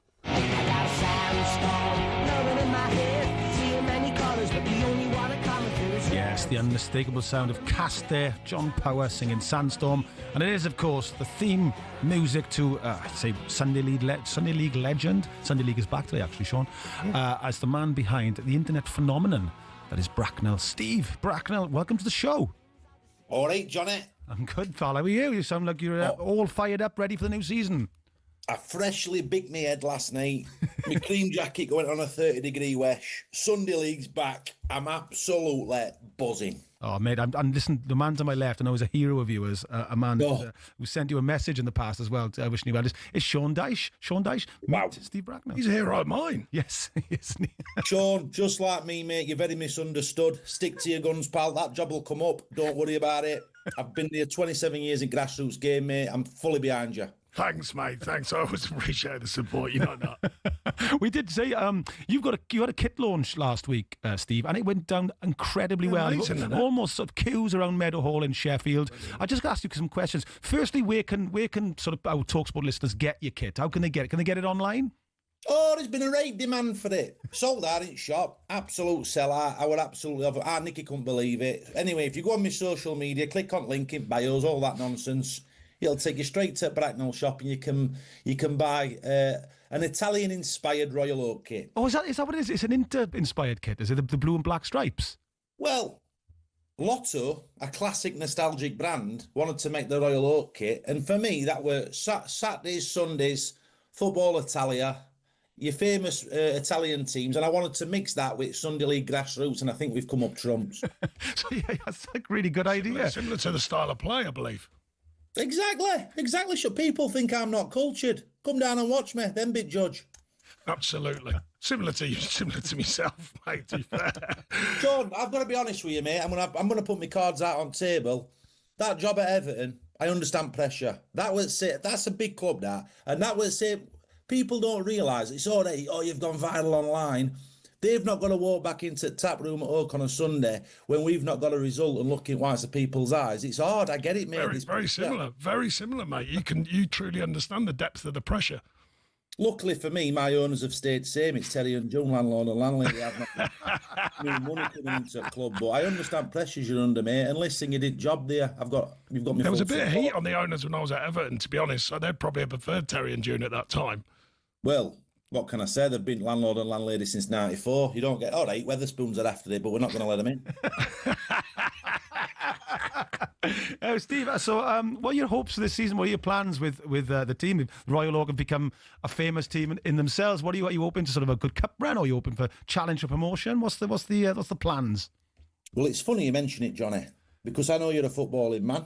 And last week, when I got nod that I was going on this show, I watched that I Believe in Miracles, that Clough film you did. Brilliant, love him, absolute hero of mine. And I watched it for a bit of inspiration. And I woke up next morning, Nicky were going to work in Salon. I said, Nicky, I genuinely think I can smell silverware. Because that's one thing lacking. All right, off the field, we've had great success, but on field, we need that trophy in cabinet. We've got one trophy in our cabinet, Fair Play Award in 2001, and I weren't right chuffed with winning that. Yellow cards, red cards, not necessarily a bad thing. So I told lads, that's coming out.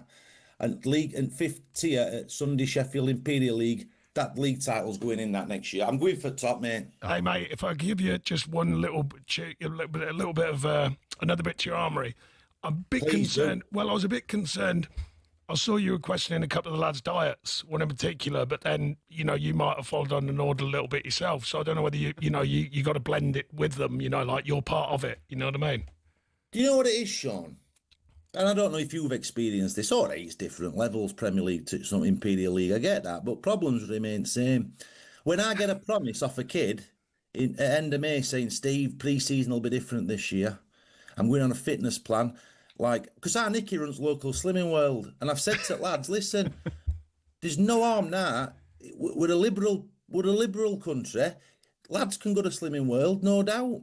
So, and did they go? Did the Eckers? And then I've gotten into Chippy Clare, and I've said to, all right, she shouldn't have, it's confidentiality, probably a GDPR data breach, but she's told me that Tommy's winning Friday and Tuesdays, and what he's having, and I've just asked her to shorten portions down. But there's them little tweaks that can be difference between first and second, mate. That might be the bit that wins you the silverware, mate. You what, pal? That might be the bit that wins you the silverware. Exactly. Yeah. And listen, they won't be complaining come May when I've ordered an open top bus, which, let's be frank, will be driving past Nag's Head, my local rivals, if we do clinch league. Of course, like you do. Because they're all put only drinkers in there. Steve, listen, we're going to have to say so long, but listen, I would love to sort of try, me and Sean would love to come up there and see you at some point. Maybe sort of, we get you on the podcast, but also get up to Sheffield and see you. Maybe, Sean could give you some training, advice or whatever. I think he doesn't need any of that. He's on fire. No, just sharing and open my... okay. We will roll the red carpet out for you lads, and I mean that. We'll get a proper Terry and June welcome. Chippy tea. I need chippy tea if you're coming up. I can have a chippy tea. Well, look, you're having a buffet. You deserve it. Upgraded from chippy tea to buffet. Steve Bracknell, you're a legend. Keep doing what you're doing, mate. Both, and I mean Cheers, Steve. Cheers, Steve. Take it easy, mate. Ta-ra, mate. Good on you. If you haven't seen that, I think everybody has now because it gets millions of views. Just go on your social media and just Google Steve Bracknell. It's the funniest things I've ever seen. It's just the chippy tea thing recently. And he was with Sam Allardyce, wasn't he? In a chip shop. Yeah. It was just genius. It's absolutely genius. Right, there's a news of a goal for Natalie Pike. Natalie. It's Manchester United 4, Leicester City 0, and it's Melvin Mallard's second of the day, United's fourth, with just 5 minutes left here. It really is the pick of the goals as well. She's on the edge of the box and she stroked the ball home with a curling strike into the bottom right of Leicester's goal. Manchester United 4, Leicester City 0. Thank you, Natalie. And one at Spurs for Angelina Kelly. Yes, it's Tottenham 1, West Ham 0. A goal for Spurs' Beth England as her side were awarded a penalty after Evelina Summerham was brought down in the box by West Ham defender Verena Hanshaw. The captain England stepped up to the spot and sent the ball right into the corner of the net. Goalkeeper Megan Walsh went the right way, but the shot was way too powerful. Tottenham 1, West Ham 0. This is the warm-up on talkSPORT with Travis Perkins, doing what matters for the trade. Find out more at travisperkins.co.uk or download the app. Speaking next about Spurs, actually, long-standing chairman Daniel Levy has left the role after nearly 25 years, so please stay with us.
Jonny Owen, Sean Dyche here on talkSPORT, world's biggest and best sports radio station. Now listen, do you want the chance to win 25 grand in cash plus Oasis tickets for the very last show at Wembley on the 27th of September?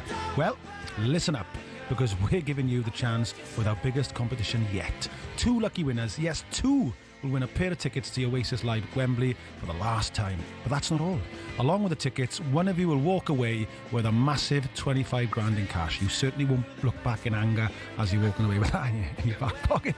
For all the details on how to enter, listen up right now, because you could be one of those lucky winners.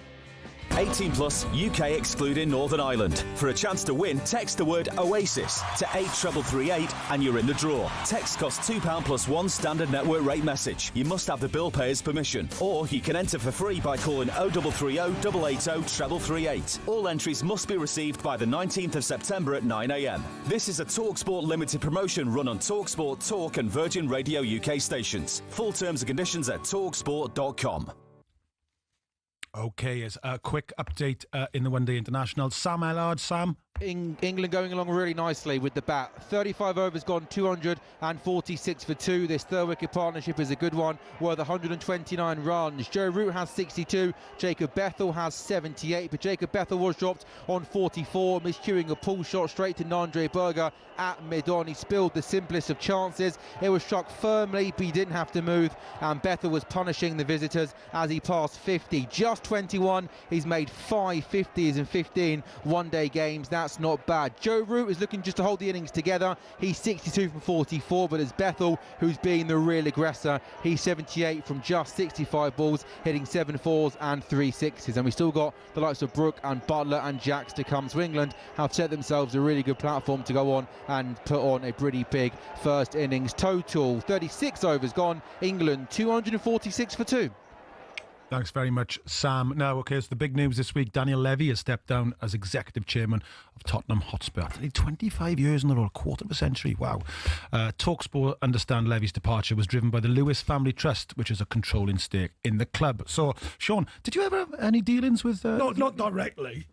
You know, through club to club and stuff like that, when the chairman or the director of football would, try and do deals and stuff like that. But... I mean, I must say that I understand. It's like I'm a manager, but I had a situation to try and manage a club more so. Well, no, actually, both Everton and Burnley, not so much at Watford, although similar in a way. You imagine, you're trying to build the club financially, yeah, of course, and you're trying to be successful.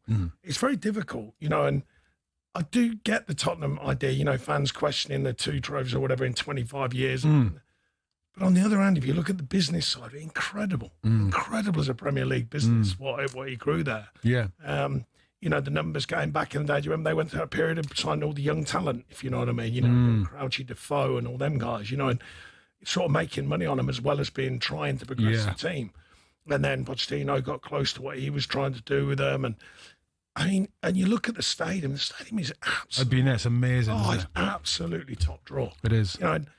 I know it went over budget and all that, but it's hard to get a finished product like that and keep it on budget. I mean, that is absolutely incredible. Yeah. And I'm absolutely sure, backed by the Lewis family, of course, all that sort of stuff. Training ground's absolutely incredible. Yeah, it's amazing, apparently. It's a tough one, isn't it? It's one of those things we talk about this, where I think it was one of the other clubs had it, Leicester City, where some of the players were saying that the training ground is too much. You can have that weird thing where... True. Where okay, the argument for that, because I agree in a way. Like you have hotels and but the argument cinemas. Was you've got multi-million-pound professional players. Yeah. Now.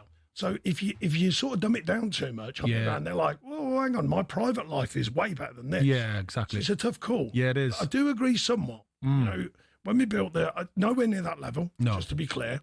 When we did the project at Burnley... Meme, straight away. Yeah, straight away. Yeah. We did the project at Burnley with the training ground this is. Yeah. We spoke about trying to keep it raw enough where it's got a business edge to it. Yes. Nice enough where even players at Burnley at that time still earning really nice money compared to, the general side of football in the lower leagues and stuff. So we were like, well, it's got to be good enough. Now, some you do hear is almost OTT. I'm not into the, robes and all that. You're like, come on, it's not a health club, it's a professional football club. Yeah. But it is difficult to find that balance. But I will say theirs is, a lot of the training grounds now are absolutely off the scale good. Yeah. And Tottenham's they were way in front of the curve with that. Yeah. And is it with something like Levy, because of his profile, like for argument's sake, Liverpool and the business they've done, I couldn't tell you who's the CEO of Liverpool or any of those kind of... So some clubs, they sort of... and obviously Manchester City are very famous for this. The Sheikh, he doesn't come to games. I think he's only ever been twice, but he owns the club. Whereas others get a much higher profile, like Mr. Marinakis at Forest. Levy had a high profile. Is that a good thing or a bad thing sometimes, Sean? It's so difficult, isn't it? Yeah. I mean, if you're successful, it's a good thing. Of course. If you're not successful, it's not so good. But I will say, he seems, from the outside looking at, I don't know him personally, he seems to have, for the thing that stands out to me, yes, he's got a hardy enough edge to deal with it, good, bad and indifferent. Yeah. And he can certainly make a decision. We'll say that. Yeah. He's made a lot of decisions. It's not easy. That's one of the hardest parts of being a leader of any kind, is making decisions, especially the big decisions. Yeah. I'm not always saying they've always been right, of course, and I'm sure loads of Tottenham fans will say that, why'd they do this, why'd they do that? But there's been lots have gone right, way more than have gone wrong at Tottenham Football Club, particularly as a business model. Yeah, I couldn't. And also, it's kind of a thing to say Spursy about something, but they're a massive football club, Spurs. Yeah, absolutely. Big fan base. If you turn it around the other way, and I'm not remotely questioning the successes he's had and the club have had in different ways. Like we said, some of the going close, some of the bits that were, getting there, but some of the great players and all that. But imagine what someone's got now to take forward. Yeah. Everything is in place there. Now, of course, they've got to get the playing side right. Now, of course, inevitably, that's what fans want. They want to be successful and win. Yeah. But goodness me, there is a situation there where hopefully Thomas, top fella, And, you get on well with him, don't you? Yeah, I really respect him. Hopefully him. But the point is, whoever takes that forward, look at it. It is well made for the next level. Yeah. If that comes their way. But of course, they've still got work to do on the pitch. They've got work to do. Okay, let's get some of the full times in the WSL. Matt Jones at Anfield. Yeah, remarkable start to the season for Everton. It's finished here. Liverpool 1, Everton 4 in Gareth Taylor's first game in charge of the Reds, of course. Not going to plan, but it started so well. Just 12 minutes on the clock when Liverpool took the lead, and deservedly so. Kapok's being released down the left-hand side by Herbinger. She cut inside and fired home off the crossbar. At that point, Everton had barely laid a glove on their opponents, but they hit back with 23 minutes gone. Ornella Vignola on her debut, cutting inside and whipping a shot into the far corner as Everton counter-attacked from a corner, and that really turned the game on its head because they made it 2-1 just before the break. Katja Snowis scoring for the third WSL game against Liverpool in a row to make it 2-1 with a header from Pacheco's cross, and from then on, to be honest, Everton never looked back. But the real killer was a Vignola double after half-time. The first, a bullet header from another Pacheco cross, and then a second just minutes later as she came back on her left foot, fired towards the near corner. It deflected off Woodham, and that wrong-footed Kirby as it went into the far corner. Liverpool just couldn't get back into it, and Gareth Taylor's maybe got some thinking to do as he now sets his sights on a recovery. But Brian Sorensen and Everton, there's been a lot of investment in them in the summer, and they've certainly seen the fruits of that today. Liverpool 1, Everton 4. And it's over between United and Leicester. Natalie Pike. Manchester United 4, Leicester 0. The opening goal in the 13th minute for Ella Toon. It was Turlin who played a short ball for Toon to slot the ball into the bottom left corner. They doubled the lead 10 minutes later. It was a great cross from Riviera from 35 yards out, delivered to the head of Turland, who headed the ball into the bottom corner. In the second half, the rain was pouring. The pitch was looking really heavy and the game went a little bit flat. United made it 3 though with just 15 minutes to go. Jensen with the cross to Mallard, who headed the ball home. She then got her second and United's fourth of the day with 5 minutes left. Pick of the goal. She was on the edge of the box, touching the D. She stroked the ball with a curling strike into the bottom right corner. 2 deserved goals for her today. That's 9 WSL meetings between the sides. Leicester have still never beaten Manchester United, and in truth, they struggled to make the game competitive at all. It was Manchester United 4, Leicester 0. And let's get the full time with Angelina Kelly. Full time, Tottenham 1, West Ham 0. Martin Ho gets his first win as Tottenham manager in this London derby thanks to a Beth England penalty in the 86th minute after Evelina Summerman was brought down in the box by a West Ham defender. Jess Naz and Olivia Holt had the big chances for Spurs overall, but after a disappointing campaign last season, the Spurs players showed a real lack of confidence. Martin Ho has definitely got his work cut out for him. But for West Ham, they still had some good chances. They will be feeling hard done by. Their goalkeeper, Kinga Shanique, was forced off with a nasty injury after colliding with the post, making a key save. But for them, they will have to look at how they can bring their star striker Shakira Martinez into games more, as she really struggled to be effective today. Full time, Tottenham 1, West Ham 0. And at Brighton, Charlotte Richardson. Brighton 0, Aston Villa 0. Point of pieces, nothing can separate these sides despite Villa hitting the woodwork twice through Rachel Daly and Lynn Vilms. The host created chances. Maisie Simon's free kick was dangerous, and Michelle Adjamang, who shone at the Euros off of the bench for England, showed that she can be an important Brighton starter in her second spell on loan from Arsenal. A battle from the first whistle ends. Brighton 0, Aston Villa 0. Thank you very much, Charlotte. Another hour left of Sean Dyche and Jonny Owen, so please stay with us.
You're listening to Jonny, Owen and Sean Dyche on talkSPORT. Still to come before we hand over to Sam Matterface in Sunday's session. We'll catch up with one of Sean's former strikers, Chris Iwelumo. Talk some Scotland with him as well. Good result for them over in Denmark. As well as a bit on how much of an issue to managers' leaks within clubs are. Mick McCarthy has been speaking about that this week. Do you know Mick McCarthy, Sean? Yeah, on talkSPORT. And now, though, it's been a strong start for the promoted sides.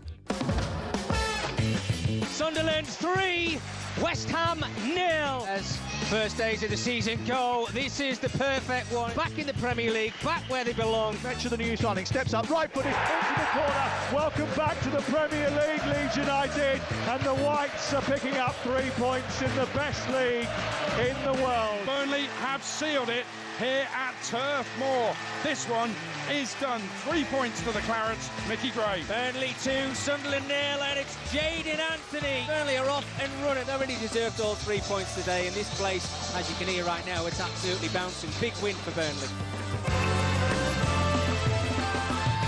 Shout out there for Burnley. This is the first season since 2016-17 that all three newly promoted teams managed victories after 2 games. 2016 was when Sean took Burnley up for the second time. Also, a big shout out to the mighty Merthyr Town Football Club, who have started very well in the National League North. I think Kettering have as well, you know. Kettering. We've always got to mention Kettering and Merthyr, Sean, haven't we? I must give a sort of outside moment. Mentioned Robbie as well, Robbie Savage. Oh, yeah. Because he's always big on me and supports me, and he's doing great. He's gone down there at Forest Green. He's done all right, had a really good start to the season. Yeah, going well. He's one of them, Robbie. We talk about this a lot. When you meet him and know him, he's nothing like what a lot of people would think. He's a really good lad, isn't he? Yeah, no, but I think he's showing that through what he's doing. I think he's been received really well, and he's always been very open about Maxfield. They had a big budget and stuff. I think Forest Green got a decent budget, certainly. Yeah. But he's had a really good start to the season. I think he really wants to do well at it. Merthyr went there this week, Sean, and they were 1-0 down half time at Macclesfield, and they won 3-1. And on the Saturday, they'd played at Kings Lynn, and they'd got back at about, the bus broke down. They got it back about in the early hours of the morning, and then they played midweek, non-league players, fair play. And I seen a little video. The bus got back to Merthyr at 4 o'clock in the morning. And one of the players went, up in 3 hours and back to work. I know it's unbelievable. Mentality of non-league players is incredible. Still is. It always was. Huge shout out to them, non-league players. Yeah, brilliant. And I think my Scottish mates went to watch Pollock against Renfrew yesterday because I was laughing this. They all sport Queen's Park and Partick Thistle. International call-ups. They couldn't play. Oh, it's unbelievable. That is unbelievable. So they went to watch Pollock and Renfrew. Renfrew won 2-0, so well done them. Back to the Premier League, though, Sean, and you took Burnley up for that second time. How do you make your mark? I mean, the second time was different for you, especially. You said the team had backed you, the club had backed you, sorry. You'd gone back down, you'd come back up again. And did you feel more ready the second time, do you think? Well, I think it was slightly different. You know, at Burnley, we built off the pitch and didn't throw everything at it to try and stay up. And that was a kind of an agreed process through the chairman, the chief exec, myself as manager, and the board, directors. Okay. Partly because I brought it up from the time before when they said debts everywhere, and I went, you can't do it. You know, this time's got to be something for the bigger picture of the club, which they all agree with. Hence the training ground. Put some money in the team, but nowhere near enough, really. Still were competitive. I think we got 33 points, which was, you didn't go down like SBC snookers by Christmas. There was none of that. we knew that we'd be in a fight. I've never heard that before. And then the second one was, the second time when we went down, we adjusted the side. Joey Barton came in, was terrific. Andre Gray came in, terrific. Still kept the hardcore players, lost a few inevitably. Yeah. And then went up in a stronger kind of mentality because the players had grown and they'd built on what they'd done the season before. And then we stayed up. But even when we stayed up, I'll never forget, I think this is right. I think we only took 4 points away, and our final chance to stay up guaranteed was away at Palace, and we won 2-0. So we only took 4 points and only 1 win away. And that's how important your home form can be. Right. Particularly when you're new to the divisions. When you're new to the division, when you're up in the Premier League. Your home form is so important. I mean, that's the first 2 years Forest came up, it was all about their home form. That's it. But I didn't win a game away for most of one season. Yeah, and the only anomaly has been the pandemic period. Yes. When their home form and away form all changed around. Yes. It just goes to show the power of their fans. The fans, well, look at Liverpool. There's no way Liverpool lose. Yeah, I think they did a check. I'm sure this was years ago. I read some scientific thing about checking testosterone in players, and at home it's a lot higher than away. Is it? Yeah, because obviously your fans are right behind you, the feeling, the warrior spirit, and all that sort of stuff kicks in, That's all fascinating. I mean, when you look at the teams that have coming up, I mean, they've all started quite decent. Who do you fancy? Do you think they've all got a chance this year? I think it's going to be difficult. Yeah. We've seen over the last 2 seasons, 3 down. The money side is first thing, but it's getting the team to understand the Premier League and gel. That's the biggest one. I mean, Sunderland had a great start. Yeah. Having a great start and doing the whole season is a different thing. Yeah. Obviously, I'm not questioning them. I'm just saying from my experience, it's a marathon, not a sprint. That's for sure. The Premier League. Yeah. You suddenly think you've got it sussed, and then you go 6 and you think we haven't won a game, and it can really, really get on you very, very quickly. I don't know. We'll see how they go this year. It's still early yet. I still think it'll be tough though for the 3 who came up. Do you? Yeah, I mean, and is that a problem in football where they're saying? I think we were talking about that Forest were the only team that have stayed up. I think of the last 9, and that gap is only widening. Is that a problem if the 3 teams go up and just keep going straight back? My simple question: we've had it before, and I don't mind sharing it again. It's nothing against football. We've spoken about it today already about the methodology and the belief in the right way, the wrong way. Stay up. That's the right way. That's the only thing that's frustrated me. 3 teams came up, went down. 3 more teams came up, went down. And sort of stuck with this idea, no, we're going to play the same way. That's our philosophy. And that philosophy word for me has become, it's like a get out of jail free card now. Yeah. Change your philosophy and stay in the Premier League and then maybe go, slowly edge back to work. Because that same philosophy in the Championship is very difficult, to deliver that same, particularly when it's playing up from the back, having loads of possession, dominating the ball and the chance count, very probably for them teams that get promoted. Then you go and try and do it in the Premier League. That, for me, is the adjustment that's needed. That's when you have to go, right, let's have a reality check here. What do we need to stay in the Premier League? Let's do that first and then find that style and that blend. Yeah. And even with a lot of money, I've seen from them clubs, a lot of them clubs spent a lot of money. Burnley spent a lot of money. Ipswich spent a lot of money. Good operators, by the way, made that clear. Good people and good operators.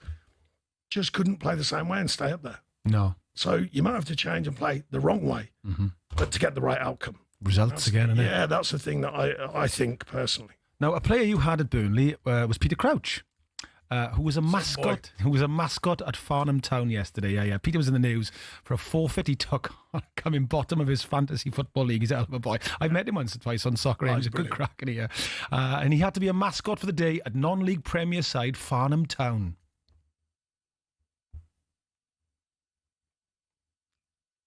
Oh, it's pictures there. There we go. I thought something was going to run. No, I was going to say. I was waiting on to. Do you know what? With the silence, each other. Should we describe him for people? I was going to say. There he is. Well, there's a ginger there, look. Brother from another mother.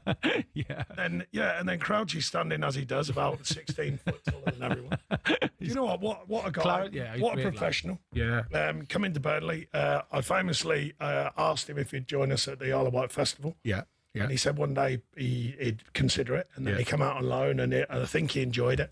Had a great relationship with him, still do. Speak to him from now and again, and see him at the odd gig and stuff like that. Big Sabian, massive Sabian fan. Is he? Yeah, big friends with Surgeon.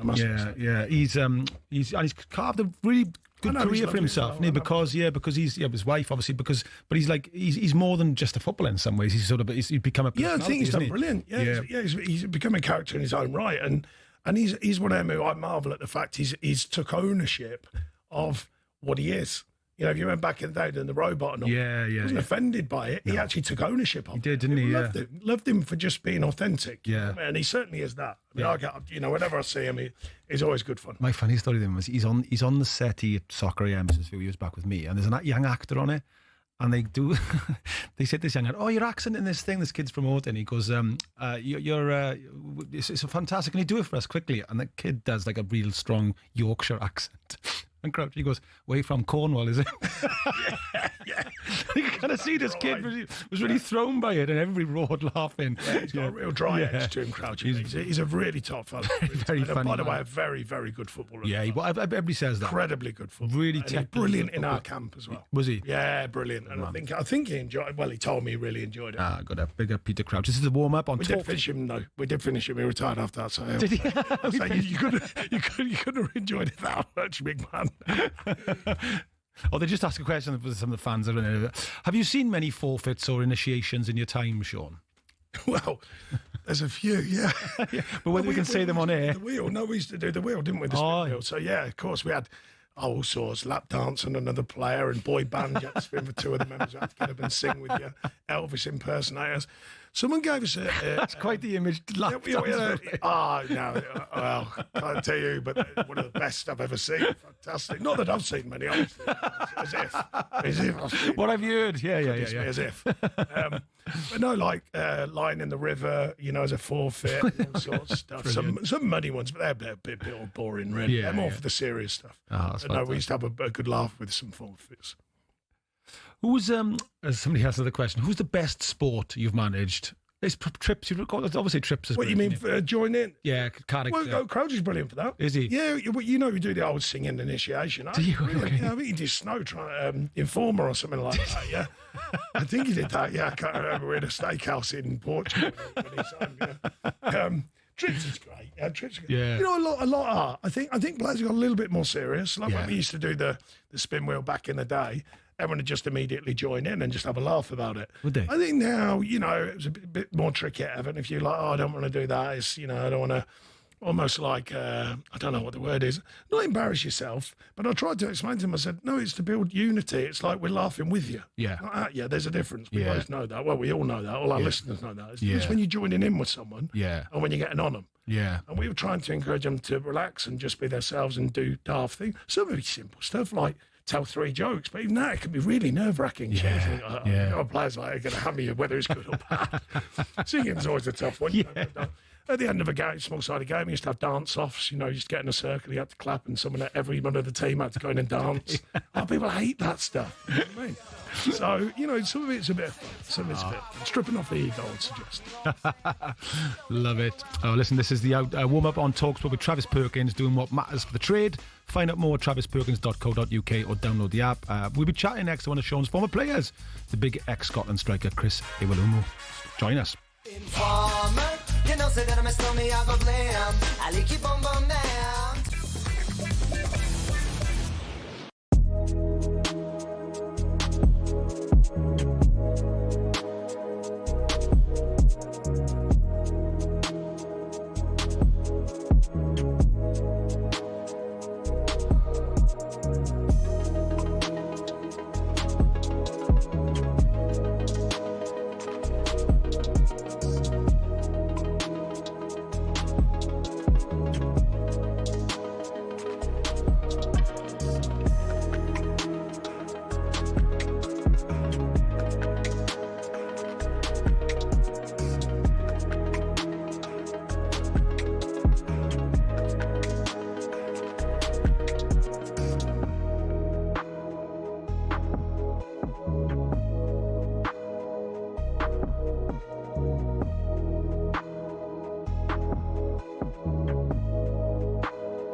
Good afternoon and welcome to Jonny Owen and Sean Dyche, or Sean Dyche and Jonny Owen. That is, of course, an AI version, Sean, of In the City by The Jam, which they've done as a soul song. It sounds incredible, doesn't it? Yeah, you tipped me off about it. It is fantastic. I mean, complete different feel. Yeah.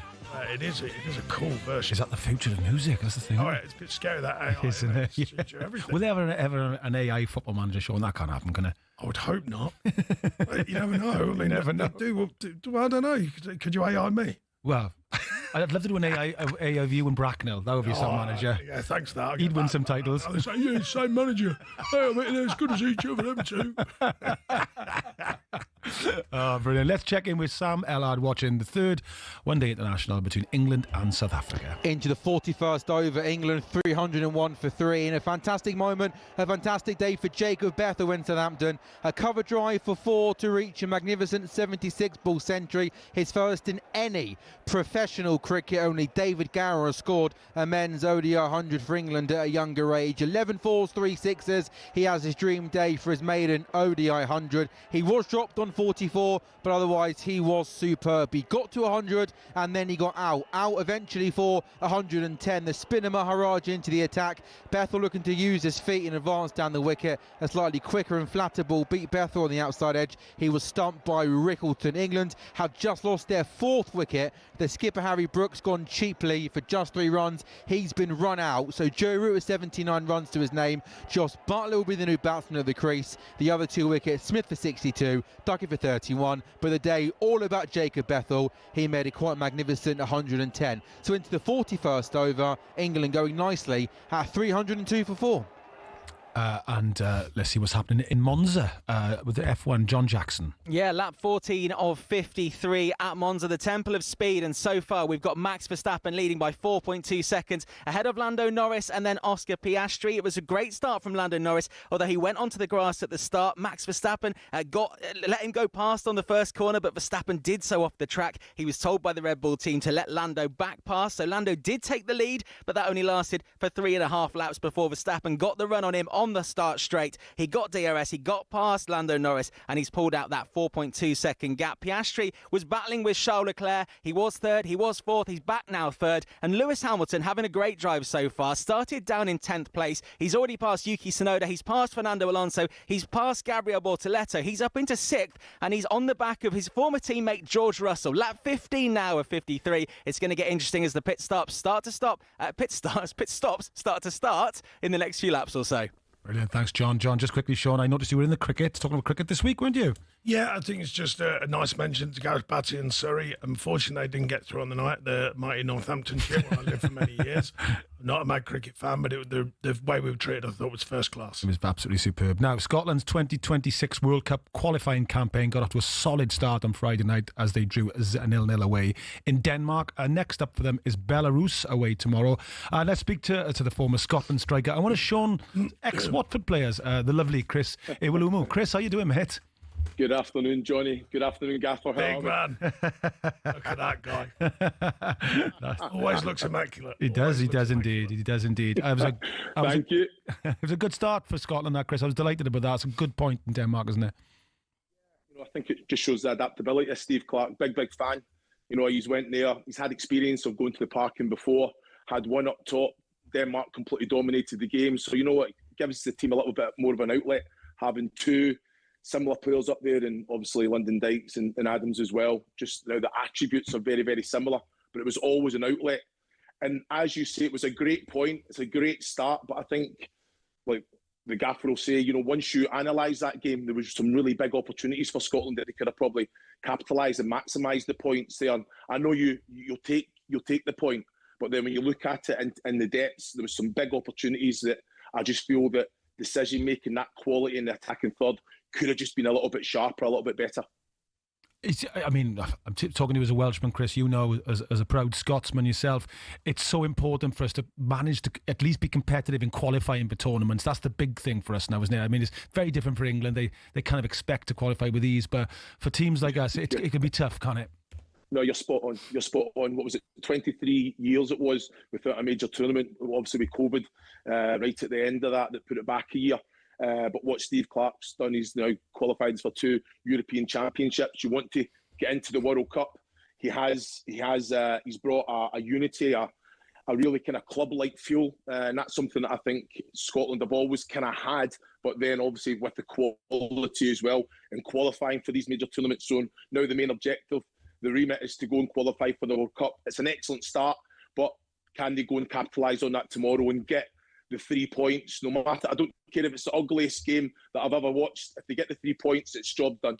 I agree. I think they've done a great job, and I'm big mates with Stephen Reid, who obviously, was supporting them there and as the assistant coach, and he spoke very highly of what they've done there and what they've achieved. And I think they've done a brilliant job. And it is difficult because sometimes you end up, it's almost like gets questioned of being some form of pragmatic, and you're like, but you have to be. You have to be, with all due respect to the Scottish depth of player, you have to be pragmatic. And like you say, you have to get your organisation right. You have to get your tactical organisation understanding right. And sometimes you're going to have to dog it out to win games and to qualify and all the rest of it. Don't think you've got a true talisman, like you spoke about Gareth Bale. Not an outstanding true talisman, but there's some very good players there. And I think he's moulded them into a unit, a strong unit. And that's definitely a big part of management, without a doubt.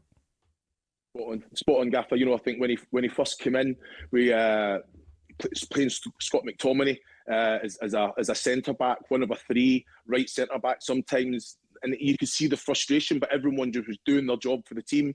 We were getting wins by the odd goal, not really creating too many chances off the back of that. But then straight away, that confidence, qualifying for the major tournament, being able to attract a certain player, bringing a different player, a different quality, a different calibre of player in, then all of a sudden that squad's a little bit more competitive. And you're spot on. You don't have an abundance of Premier League players, but you've got a good group of players playing out in Italy, a few dotted in the Premier League, the Championship, League One even, and that's something that Steve Clarke's alluded to, that he's very wary and kind of understands that there's players that need minutes. There's going to be a few changes tomorrow against Belarus, but again, exciting changes, because players coming in, it might change the dynamic a little bit, but the quality's still there. And I fully believe, with the confidence of the result the other night, that this Scotland side can go on and do something very special in this campaign. And Chris, just finally, I mean, I'm showing my age here now, but I remember sort of like the famous 5 in a row qualifications, from 74 to 90. Wales had some enormous tussles with them in 78 and 86 when I was there, in 86.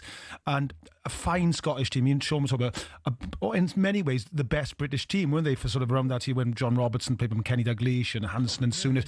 And that expectation and that history, does that add sometimes to the pressure? I mean, you've played for Scotland, where the nation almost for a long time expected to qualify for major tournaments, didn't they? Yeah, they did. But like you say, 2 decades without it, Johnny, that kind of brings your that realistic expectation right down. But now there's an expectation, there's a confidence in the way that the team play, and I think under Clarke, he showed that adaptability. He showed that they can change it up. They can be like a little bit pragmatic, concede possession, but then still be a threat. And I think that's the main thing. It's do whatever it takes to put the points on the board. And I think the players are really understanding that. But some big players are coming back into that group, and straight away the levels have definitely been raised. So, like you say, confidence, I think there's no better feeling in football, international club level, walking into a dressing room after you've won the game, or 3 points, or there's something positive to kind of look back on. So hopefully the confidence will be there after the performance the other night. Brilliant, Chris. Chris, one last final question. Got to ask you, what was it like working for the man next to on my left here? Oh, cheers. I think he was absolutely brilliant. So refreshing. I think there's a responsibility any managers to kind of protect the group of players, and that was something the gaffer always done. Honest as the day was long, sometimes brutally honest, but you have to kind of take that one on the chin every now and again. No, I'd say I can't. He got me out of Burnley. And that was I can't kind of fault him for that. So no, thank you. No, he was terrific. He did terrific for me. Boy, man. Top player, yeah. Yeah, looked after himself. It had a really tough injury with his knee, but looked after himself immaculately. Played a big part in moulding a group. Didn't have much money, but we moulded a real group mentality, and we had a really good season in the end. And he was big Chris, brilliant. Brilliant, Chris. Pleasure as always to have you on the show, mate. You take care. Absolute pleasure. Thank you, guys. Cheers. All the best. Take care. Fantastic, Chris. Well, I mean, I think, Scotland. I'm sounding like such a cliche. I always want the home nations to qualify. I just think it makes sense. No, I agree. England first, obviously. Yeah, of course. No, I agree. Yeah. I agree. Wales first, isn't he? Well, of course. Yeah, I know. Yeah, imagine going back to Murphy. Yeah. This is the warm-up on talkSPORT with Travis Perkins, doing what matters for the trade. Find out more at travisperkins.co.uk or download the app. Talking next about, what's that? This is some questions about leaks in the camp. How can managers weed out the moles? Ooh.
You listen to Jonny Owen and Sean Dyche, or Sean Dyche and Jonny Owen on talkSPORT. That is, of course, the Hives, who Sean went to see last week, and you said they were very good, didn't you? Fantastic. Seen them twice in 5 days. Did you? Yeah. Well, it was a promotion. They were starting their new album, so they only played like a smaller set, like a 40, 50-minute set. Did you have a chat to them as well? Yeah. Did good guys, yeah. And they're Swedes, isn't they?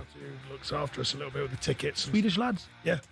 I think the company's ATC, who were brilliant as well, took us out for a few drinks afterwards. So, nice. It's good. Me and my mate Chamber, you know Chamber. Yeah, I like him. I like Chamberlain, good guy. Hobnobbing with the stars, a rock star. Oh yeah, sort of. I never take the mick out of it. I don't push myself on it. People just invite you, don't they? Say, do you want to come back and meet the band? Say, yeah, cool. Bands reach out to you. Wolf Alice, see the one? Yeah. Wolf Alice, was it? Man, is that? even some lady in a restaurant we go to in Nottingham, fantastic restaurant called Astoria. One of the girls who works there, she went, "Oh, did you see that Wolf Alice were asking after you?" I went, yes. They looked at me a bit confused. I went, "Yeah, I said, like music and that." So she went, "All right, yeah." I'll be going to see them in Nottingham. Well, I think it's November the 8th or something like that. Any bands you like listening? Ali Pali 29th. I think. Okay. November 29th. I think that'll be the next one. Great venue. So listen, the first NFL Sunday of the new season is here, and America's Game is taking over talkSPORT 2 tonight with 3 live exclusive commentaries. We kick off at... Have we got an American football team, Sean? No, not really. I know Keno's big on it. Yeah. Keane loves it. If I had to pick a Pittsburgh Steelers, we're popping up here just because lots of Welsh people settled in that area. I did not know that. It's good. I know you're big on your history. Very good at it as well. So yeah, we kick things off at 6 with Aaron Rodgers returning to New York to face the Jets with his new team, the Pittsburgh Steelers. My team. Well, I say my team, but you know. Then at 9, it's a huge rivalry game as the San Francisco 49ers face the Seattle Seahawks. Do you know where the 49er term come from? 1849, the gold rush in that area of California, and the miners that moved in were called the 49ers. He's a miner, a 49er, and that's where they get the name from. Said you're brilliant at your history. 1849. I can't remember yesterday.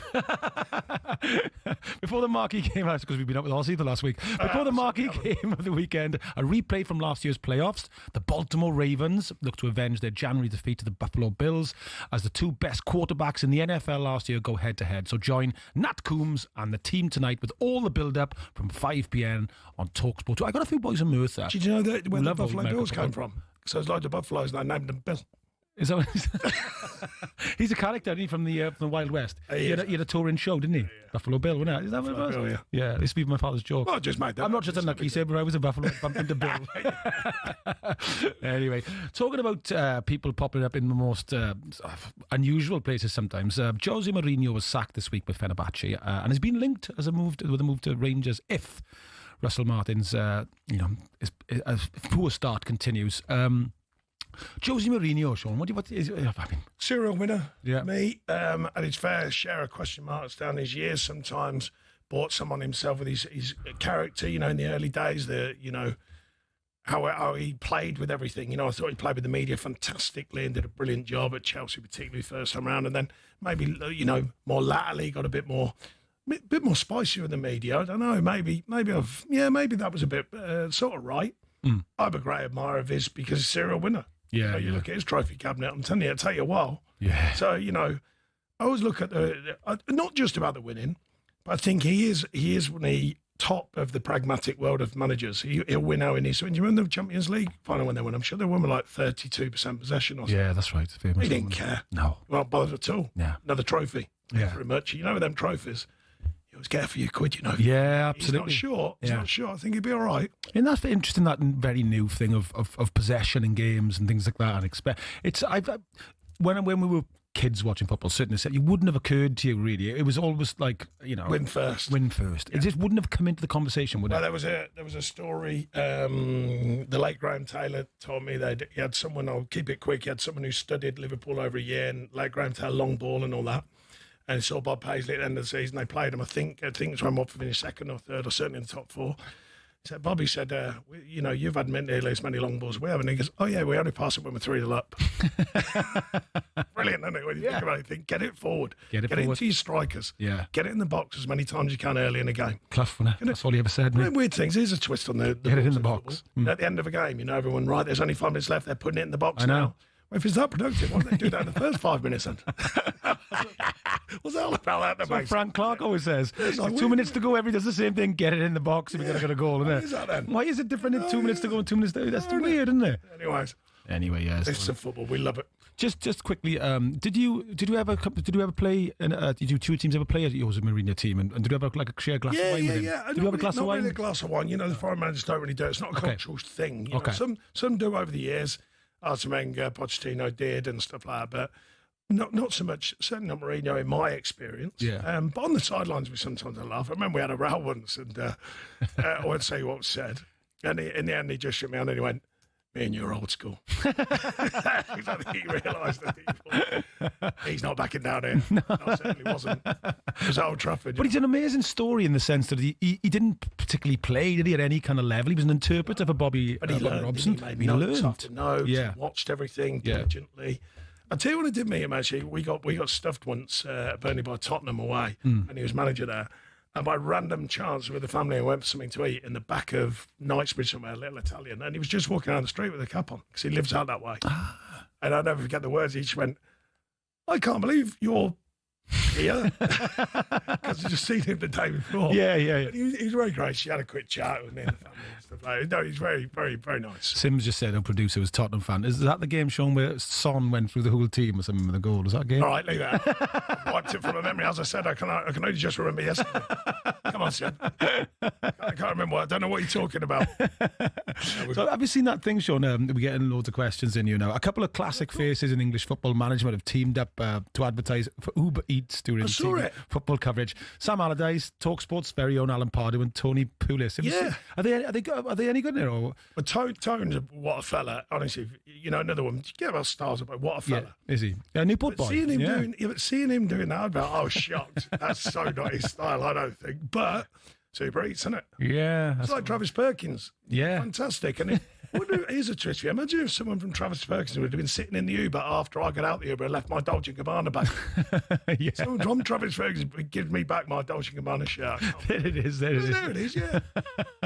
I did a podcast for Big Sam. Yeah, you did, didn't it? It was great. They brought it up. Did they? They brought it up, yeah, and they were talking about it. Yeah. It's cool, isn't it? It is great. Oh, they're great. Three great fellas. Yeah. I mean, and that's the thing. I always enjoy seeing them. When people can sort of have some fun with themselves, that's a sign of me as somebody who's a decent bloke. I think for me, you see, and I try and tell some of the younger managers, I said, always respect the older managers. I said, always respect them. Yeah. Because they can give you pearls of wisdom. Yeah, absolutely. Things on you, and they can help you out, Yeah. They can help you out now and again, you know what I mean? Frank Clark, amazing brilliant. when he still talks about stuff at the game and me and you were there. We listened to me and absolutely. Paul Hart. I've always had a massive respect for him. All of the older managers, I've always had a respect for him. I was just thinking about what you said about possession and Frank Clark with this great accent went, everybody wants the ball when they're 3-0 up on a sunny day, son. Nobody wants when you're 2-0 down in the rain. Yeah.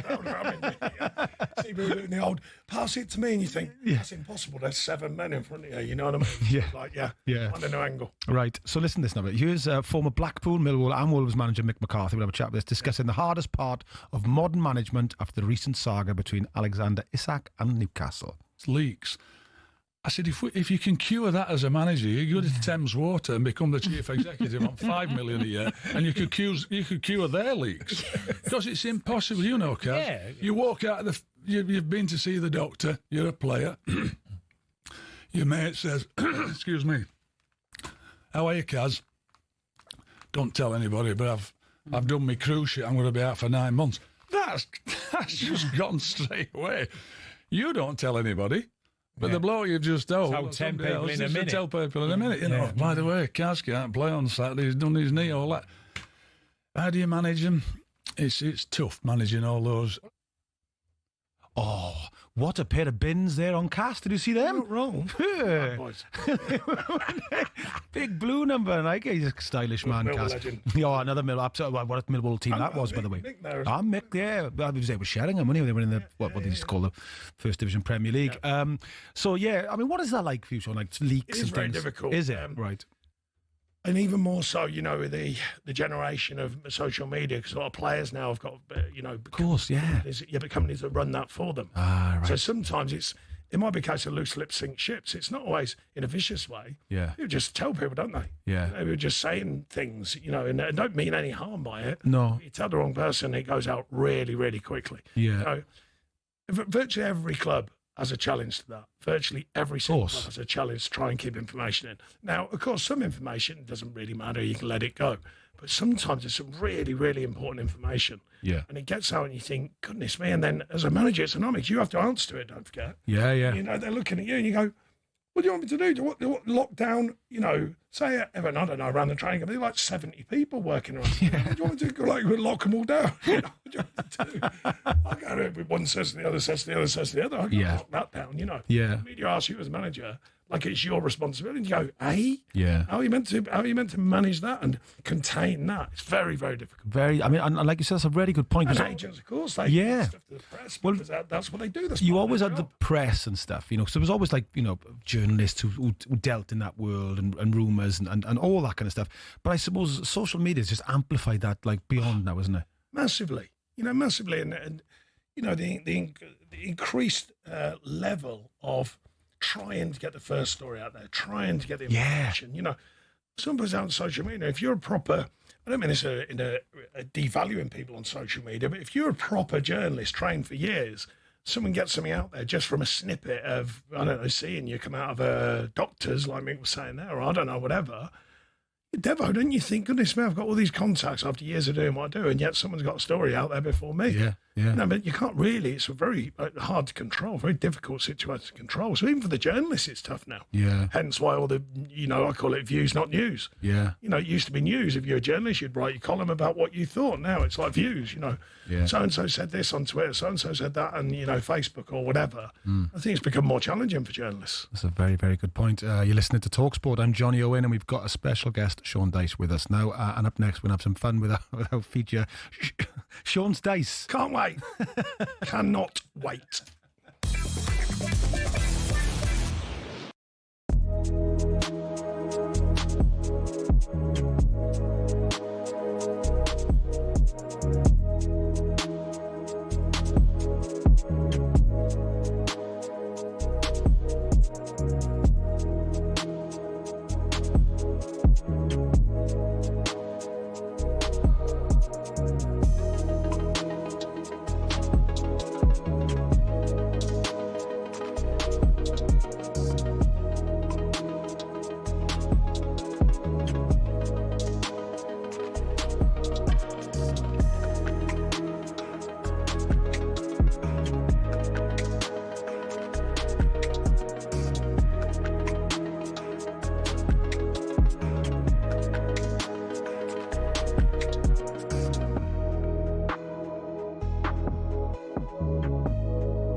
Yes, I'm Jonny Owen. I'm with Sean Dyche, Premier League managerial legend. It says here, Sean. That's what we want. That's the kind of stuff you have, Yes. 33 games.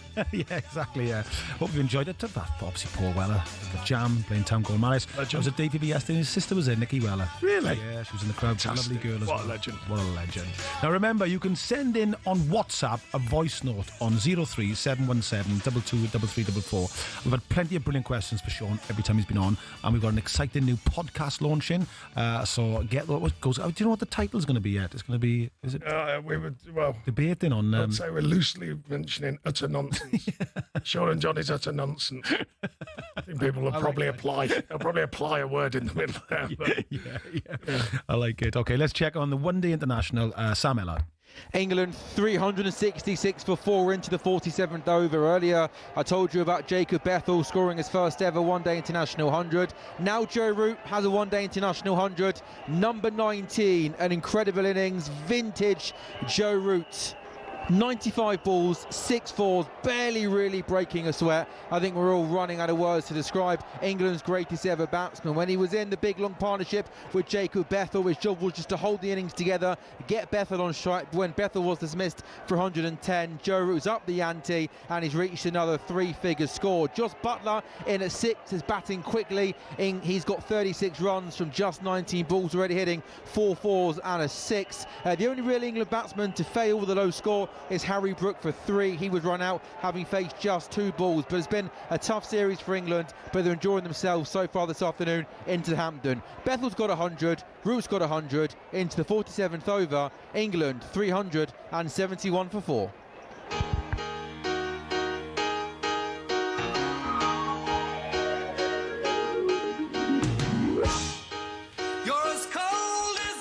Oh, they've even got the music.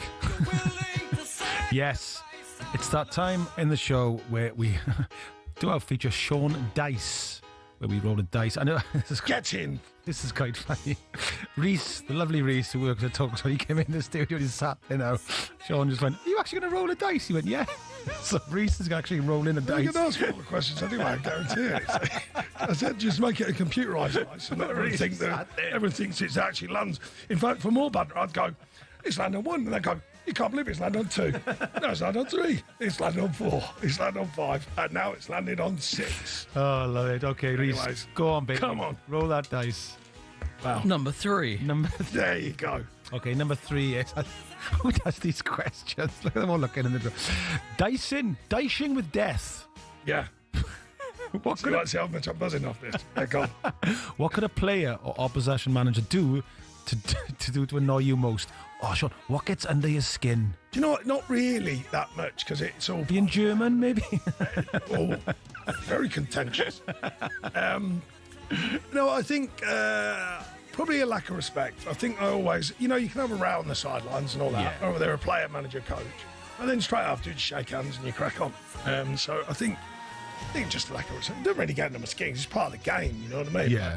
And on the pitch, as you know, I don't like diving. And feigning injuries get worse. I think that's even worse. People feigning injury. People feigning injury. Yeah, I'm not really keen on that. I think you'd have a positive response amongst the talkSPORT listeners. It's getting worse. I mean, the diving bit and all that, people like the idea you get a penalty, but the feigning injury, that can't have any place. Okay. That can't have any place. Okay, are you going to play that music all the time in my ear? Look at me. Laughing. Reece, there's a man, I honestly admit, there's a job for you waiting in Vegas. Roll that dice. See, number 2. Number 2. Oh, well done. Didn't get the same one. Okay. Number 2. Very good. Shawnee Not. What moment or event in football or life has made Sean say or think, surely not? There's been some management appointments, I can tell you that. Not including mine. I'm sure there's other people who thought so. Yeah. Shocked or surprised? I can't really honestly think of anything. I'm like, you're a good historian of football and life. Can't remember. Yeah, I'm trying to think. What football? There has been some management. I'm not going to name them when you've gone. I tell you what was a big shock we could talk about, which if people remember, when Wimbledon beat Liverpool in that FA Cup final. Do you remember that? That was a genuine. That's a great football one. Yeah, that's a great football one. And that's why I kind of. I tell you what, I don't really want to mention it because it's serious, but you've asked a question with your fine dice rolling. Only because it's sort of weirdly linked to football, but nowhere near the level, which I'm going to tell you. On the day that we played Gillingham away and I broke my nose, the Twin Towers happened. Oh, and we were going out for training. Yeah. And there's a little portable, you got to remember, not like the big flat screens. Yeah. It was training ground. Yeah. And Steve Gritt was banging on the window, go, and I'm going, great, there's some planes flying into buildings here. Yeah. So off the football, but sort of we're linked because of, was the game. Yeah.